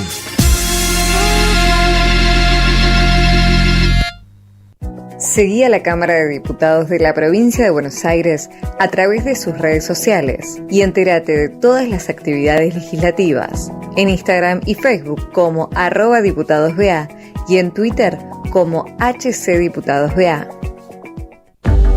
Estamos ordenando la ciudad, estamos renovando las escuelas, estamos mejorando el tránsito, estamos recuperando nuestros espacios, estamos mejorando la calidad de vida de los platenses. Estamos Municipalidad de La Plata. AM530 Somos Radio. Buscamos la verdad siempre. Caballero de Día. En AM530. Construimos comunidad. Buscamos la verdad siempre.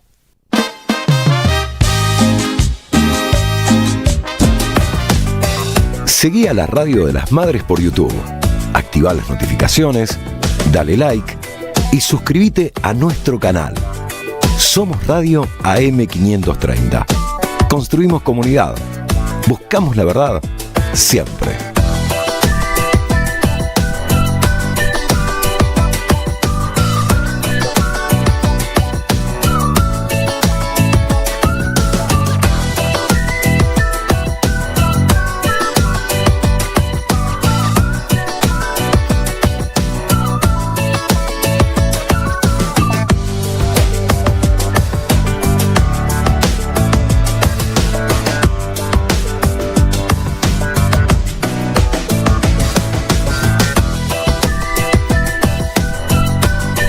Somos Radio AM530. Construimos comunidad. Buscamos la verdad siempre.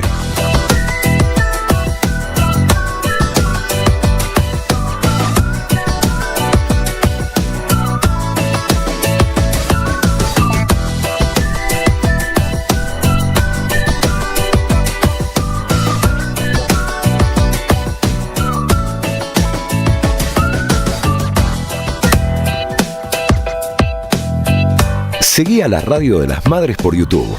Activá las notificaciones, dale like y suscríbete a nuestro canal. Somos Radio AM530. Construimos comunidad. Buscamos la verdad siempre.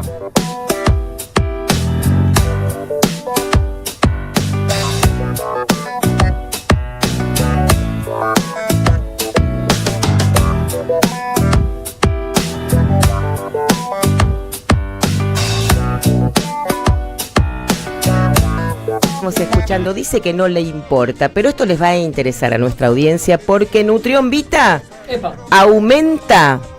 Eso que la inflación es 2,5, no sé cuánto. En cambio, Nutrión Vita un 25% más en este regalo del voucher. Porque estábamos en 40.000 pesos los viernes, subimos a 50.000. Es un 25%, ¿no? Un 20. Me sacaron mal la cuenta. No, de 40.000. De 40.000 es 25. Bueno. Está bien. Bueno, está buenísimo, 50.000 para... El señor Caballero quiere reducir. Tenés razón. En su parte, está pensando en reducir. Claro, se quiere quedar con la otra parte de las aceitunas. El 5% queda para él. Total, el 5% habíamos hablado que era de otra manera. Por eso dice el 20%. Pero... En fin, 36 minutitos pasaron de las 9. Le agradecemos a Nutrión Vita. Y recuerden ahora, a partir de ahora son 50.000 pesos en el voucher. Nos vamos rapidito al móvil porque ya tenemos a nuestro invitado aquí en el piso. Lo saludamos a Martín Suárez. Entiendo que hay conflicto paritario, por lo menos en vialidad. Eso me dijo recién Gariza. Sí, Martín, buen día. Así es, Roberto, querido, buen arranque de semana. Llueve furiosamente aquí en la ciudad de Buenos Aires. Estamos en Solís 550, en el edificio del Sindicato de Vialidad Nacional.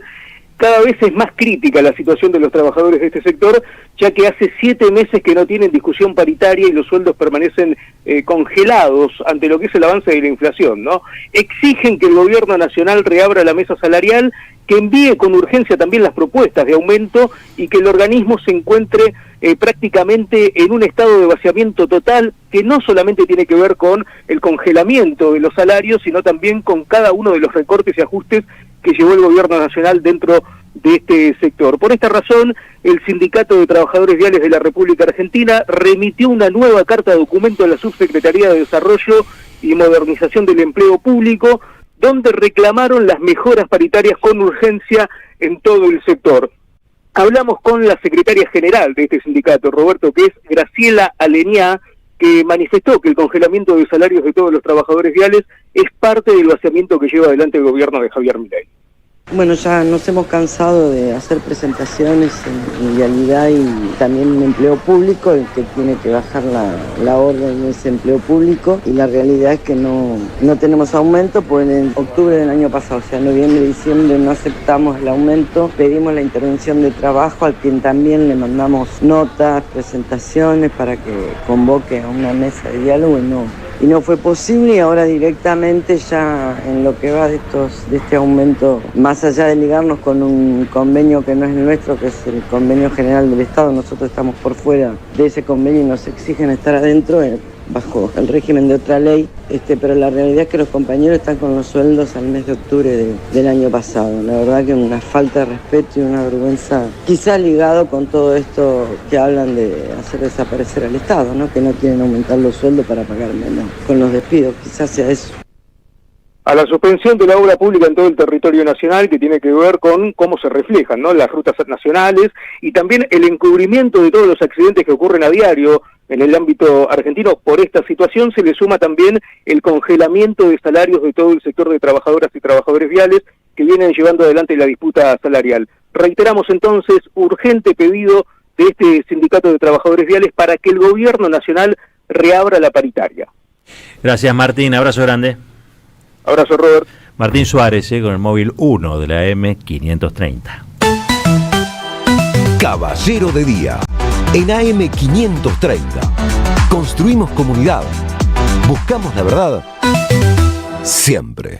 Y le decía, ha llegado al piso, lo anunciamos apenas comenzó el programa, Marcos Schiavi, doctor en Historia de la Universidad de Buenos Aires, de la UBA. Marcos, ¿qué tal? ¿Cómo te va? Buen día, che. Gracias por la invitación. No, gracias por los regalos que trajiste, porque me trajo dos cosas que yo valoro muchísimo. Primero, un libro que él escribió, que se llama Una alianza que transformó el país, los sindicatos y el primer peronismo, de la colección Historia Argentina, que saca Futurock, Fede Vázquez, digamos, el director, y Futurock hace estos libros, que son libros realmente muy interesantes. Es la cabeza del editor, sobre todo, y también sus autores. Siempre me pareció interesante los enfoques que le daba Fede Vázquez a muchas de sus cosas, y bueno, hoy lo traduce en una colección, ¿no? Así que gracias por el libro, Una alianza que transformó el país. Y por el otro lado, una revista que yo no sé si la cámara lo toma, porque en este momento no tengo monitor, pero ustedes lo que ven es todo blanco, ¿sí? Bueno, sin embargo tiene un relieve que dice Porvenir, el número 1 de una revista realmente exquisita, donde también participa Marcos Schiavi, bueno, y mucha gente, muchos amigos, muchos pensadores, muchos intelectuales que están tratando de encontrarle a este presente alguna explicación. Muchísimas gracias también por esto. No, nada. Bueno, Marcos es un especialista, o por lo menos ha enfocado buena parte de sus trabajos al movimiento obrero organizado en la Argentina, y pasan cosas o empiezan a pasar. Recién escuchábamos lo de vialidad, también en Asíndar hay conflictos, medidas de fuerza.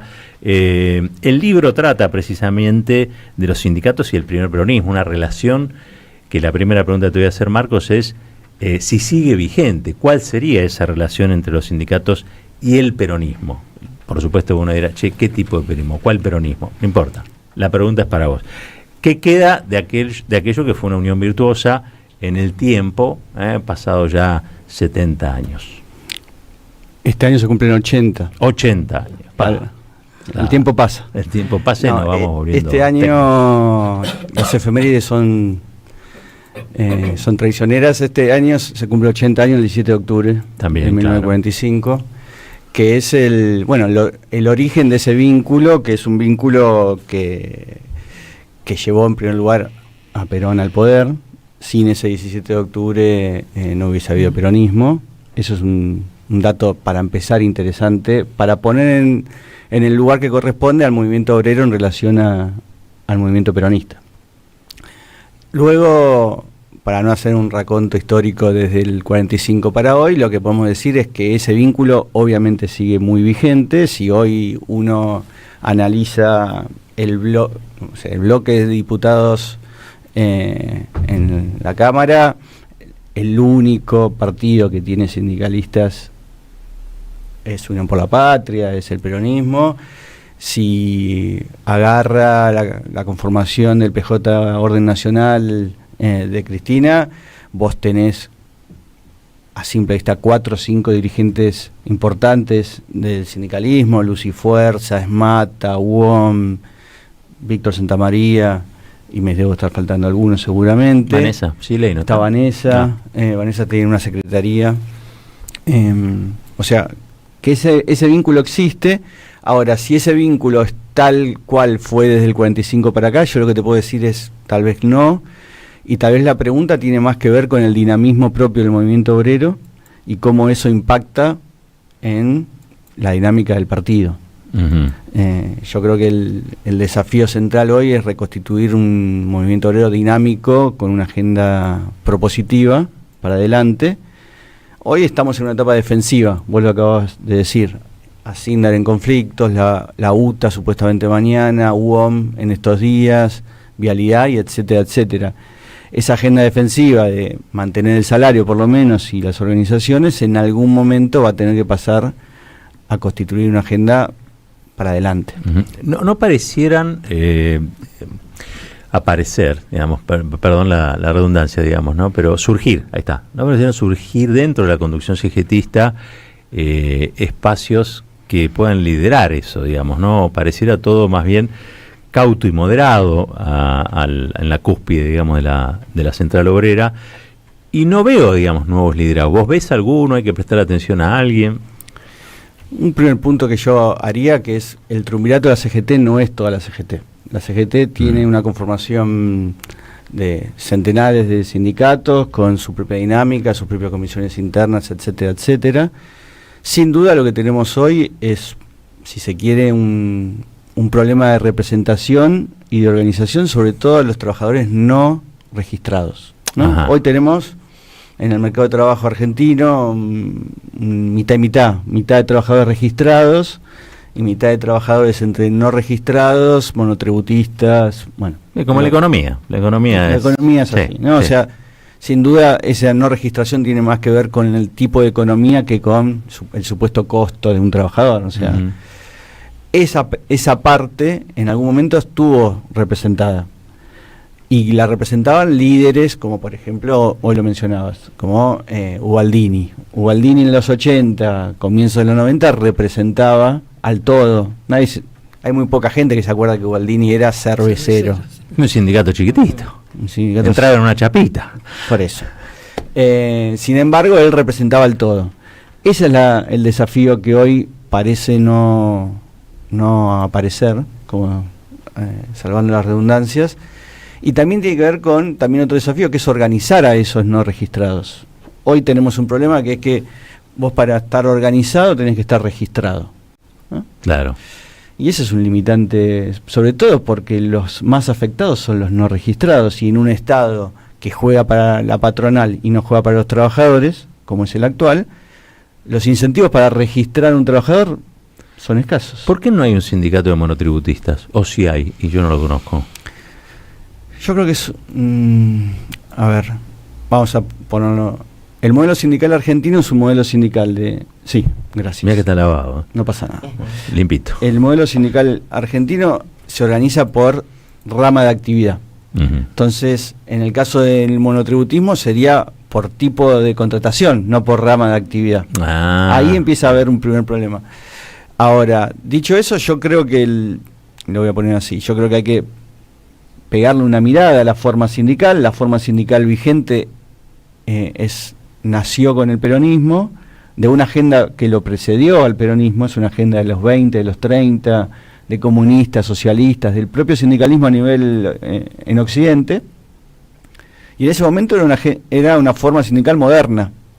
El peronismo modernizó las relaciones del trabajo. Claro.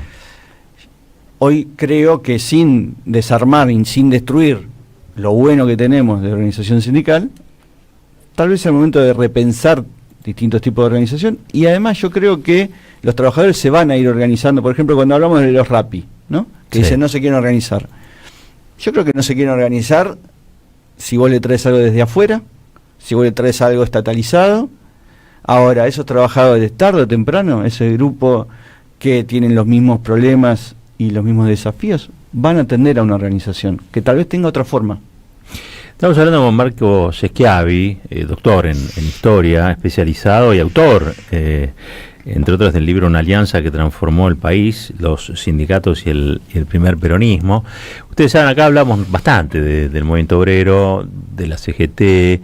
Entendemos que tiene un papel, o cumple un papel fundamental en el campo popular, digamos, que es un poco más amplio, si se quiere, en una época donde quizá yo, por lo menos, no veo que haya emergentes, nuevos líderes que puedan, por ejemplo, restablecer una idea de lucha frente a la caída vertical del salario real, digamos, ¿no? ¿Vos estás viendo a alguien ahí o no? ¿O esto es una incógnita por ahora? Por ahora es una incógnita. Como ya no, viste, Pablo desapareció de la escena. Sí. Increíblemente, ¿no? Sí. Que era como el que apareció, pintaba, estaba en el secretariado. Una primera respuesta la vamos a tener a fin de año, octubre, noviembre. Hay elección de la conducción de la CGT. Lo que va llegando es que están pensando en desarmar el triunvirato y que haya una única conducción. La realidad es que el triunvirato soluciona discusiones para dentro de la CGT, pero para afuera diluye bastante, ¿no? O sea, hoy pensar quiénes son los miembros de ese triunvirato hasta me cuesta a mí, vamos a poner en estos términos. Sí. Te cuesta repetir los nombres. Te cuesta repetir los nombres, sí. Hay un camionero, un estacionero y uno de sanidad. Es todo lo que podemos decir, sí. Bien. Y, a ver, hay algunos nombres que para mí son interesantes. Yo creo que lo de Furlan en la UOM es interesante. Sí. ¿Por qué es interesante? Bueno, para empezar, es el primer secretario general de la UOM que no es de Capital. Yo sé que es un dato muy de ñoño, pero no es un dato real y que tiene que ver con que originalmente la UOM era fuerte en Capital. La desindustrialización de esta ciudad generó que haya más peso en otros lugares, y además Furlan tiene una agenda de formación. Está Carlos Tomada trabajando ahí. Mira. Tiene una agenda política, además de que Furlan es tal vez uno de los dirigentes sindicales más políticos, ¿no? Él fue concejal, fue diputado y después fue secretario general. Me parece que es un actor importante. Siempre tuvo un principio medio rector de organización del movimiento obrero, la UOM, ¿no? Un papel destacado, la UOM de Bandor, la UOM de Rucci. Llamativamente, el único secretario general de la UOM de la CGT fue Rucci, y fue una persona que no había hecho carrera en la CGT. O sea, el secretario general de la CGT era de la UOM, en ese momento era Lorenzo. Sí. Rucci fue una persona que llegó, vamos a poner, por arriba a la Secretaría General de la CGT, no por el caminito de la UOM. Mira. Y Bandor nunca fue secretario general de la CGT y así sucesivamente. Mira vos. Ringo. No, quería volver al tema de los trabajadores que no podemos llamar informales, como Rappi, Uber, es decir, son trabajadores que dependen de una plataforma donde no hay una patronal visible, digamos, donde haces acción directa, dónde vas a manifestar, dónde cerrás, dónde presionás, y por otro lado hay una idea esta de que no son trabajadores precarizados, sino emprendedores. ¿Cómo se podría romper por un lado este relato, es decir, el relato del oficialismo, de la derecha, de la extrema derecha, es decir, los sindicalistas son corruptos, son ricos, son qué sé yo, vos resolvé tus problemas individualmente, y por otro lado, que concretamente el arma que han tenido los sindicatos en estos 80 años era la acción directa, es decir, marcha, tomar la fábrica, etcétera. Bueno, no hay fábricas que tomar, no hay patronal a la cual presionar. ¿Cómo diría, cuál sería el camino para un sindicalismo en esas ese mapa? Condiciones? Sí. A ver, un primer punto a mencionar: generalmente hablamos mucho de Rappi y Uber, Porque son un símbolo, no es porque tengan un volumen que determine que es la nueva clase obrera argentina es Rappi. Eso, para poner en contexto, yo creo que es un símbolo más que otra cosa. Ahora, es un símbolo de algo que bien lo decís vos. La patronal está en algún lugar del globo terráqueo, no hay una oficina donde ir, seguramente haya un lugar donde te dan la mochila, pero no mucho más que la mochila. Y sin embargo, vos hay una relación clara, que es que si todos esos pibes un día dejan de pedalear, esa aplicación no existe. Con lo cual, lo de la acción directa es, bueno, sí, no tengo un lugar a donde ir. Ahora, si yo decido no trabajar, la aplicación desaparece. En un punto, lo que a mí, y ahí me agarra más una lógica de historiador, vamos a ponerlo así, que es que yo creo que es necesaria la experiencia para generar conciencia y que se van retroalimentando. ¿Qué quiero decir con eso? Bueno, una cosa es ser Rappi a los 20, otra cosa va a ser Rappi a los 30 y a los 40 y etcétera. En algún momento esa generación, vamos a ponerlo así, va a sentir que van a tener la experiencia que necesita más cosas. Que es que si la bici se rompe, estoy un mes sin trabajar, que si me lesiono en la calle, estoy sin trabajar, etcétera, etcétera. Todo eso va a ir generando un caldo de cultivo de organización. Lo que yo me parece que habría que plantearse es que esa organización, más allá de que desde afuera uno pueda ir tirando líneas, ideas y, si se quiere, horizontes, va a tener que venir de adentro. Los trabajadores se organizan desde adentro. Nosotros podemos plantearle cómo sería el camino. Ahora, imaginar que esos trabajadores se van a organizar de la misma manera y con la misma forma que se organizaron los trabajadores en los 30, los 40 y los 50, tal vez sea un error. Tal vez lo que haya que esperar es una forma de organización diferente. ¿Qué significa diferente? Hoy no lo sabemos. Hoy no lo sabemos. Está por verse. Pero sí, no tengo duda de que si esos trabajadores deciden no pedalear, no hay Rappi. 55 minutos pasaron de las 9, se nos va terminando el tiempo. Habla y está con nosotros aquí el doctor en Historia Marcos Schiavi. Trajo su libro, Una alianza que transformó el país, los sindicatos y el primer peronismo, de Ediciones Historia Argentina de Futurock, y también una revista que es Porvenir número 1, Porvenir, muy linda, realmente, ¿no? Estamos hablando de un hecho artístico, además de una revista. ¿Por qué esta revista? ¿Cuál es el desafío que se plantea Porvenir? Somos alrededor de 5 o 10 compañeros y compañeras que en el 24 nos dimos un trabajo que es tratar de reconstruir una voz kirchnerista, peronista, que muchas veces pensábamos que caía en cierta caricatura, ¿no? Estereotipo. Un estereotipo. Pensamos en cómo hacerlo, por la edad que tenemos, por el perfil que tenemos los que estamos ahí, consideramos que lo nuestro no iba a ser ni la radio, ni la tele, ni el streaming, ni TikTok, porque somos personas mayores, que nos gusta leer y escribir. Entonces consideramos que nuestro aporte podía ser así escrito. También consideramos que la revista no tiene redes sociales, no la conseguís pasándote un link, es papel, te la llevan, te la traen, y la idea es que sea físico y que genere el clima para juntar gente. Bien. Aunque seamos 10, 20, 30, para juntar gente a discutir. En ese marco de discusión, el primer número tiene que ver con el vínculo entre nuestro espacio político, más amplio o menos amplio, con lo que algunos llaman elites, otros pueden llamar clases dominantes, otros pueden llamar burguesía, etcétera, etcétera, con una pregunta de, bueno, ¿cómo nos vinculamos con un sector que se radicalizó? Claramente se radicalizó en tal sentido que aplauden cualquier barbaridad que diga Milei en cualquier recinto donde hay empresarios. Y bueno, el segundo número va a ser sobre trabajo, y así sucesivamente. El aporte es un aporte que podemos hacer. Porvenir, ¿se consigue en dónde? Se consigue, yo te puedo pasar el link para comprarla. Está muy bien. Porque no tenemos redes, pero sí tenemos un link donde comprarla. Donde hay que pasar. Y después, como se consiguen los libros, en varias librerías del centro, de La Mancha, etcétera, etcétera.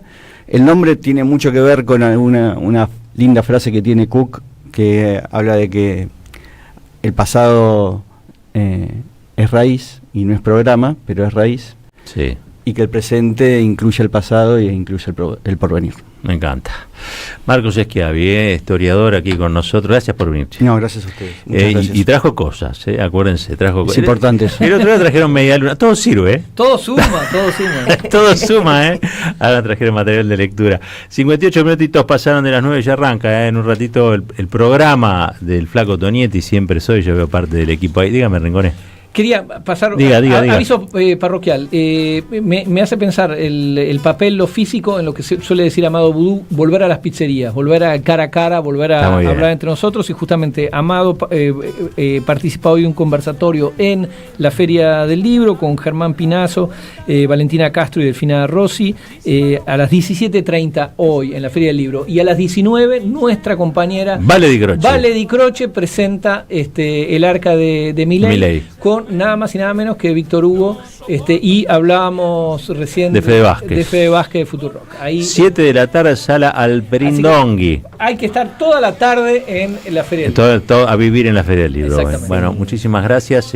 La vamos a estar acompañando desde acá a Vale Di Croce también. Le mandamos un fuerte abrazo. Y también a Fede Vázquez. Falta un minutito para irnos, pero tenemos que dar el ganador del libro de hoy de la LEF. Sí, hoy estamos sorteando ¿Por qué volvías cada verano? De Belén López Peiró. Y es una ganadora, se va a Merlo y es Mechi 483. Así que felicitaciones, Mechi. Enorme abrazo, y disfrútalo.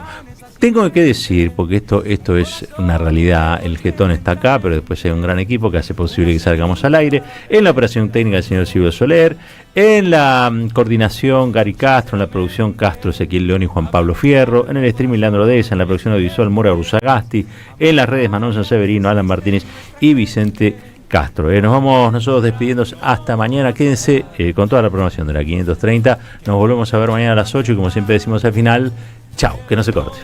El pan y la paz, la alegría, la justicia y la igualdad, sinceramente echa a volar, ponle a este cuento un justo final.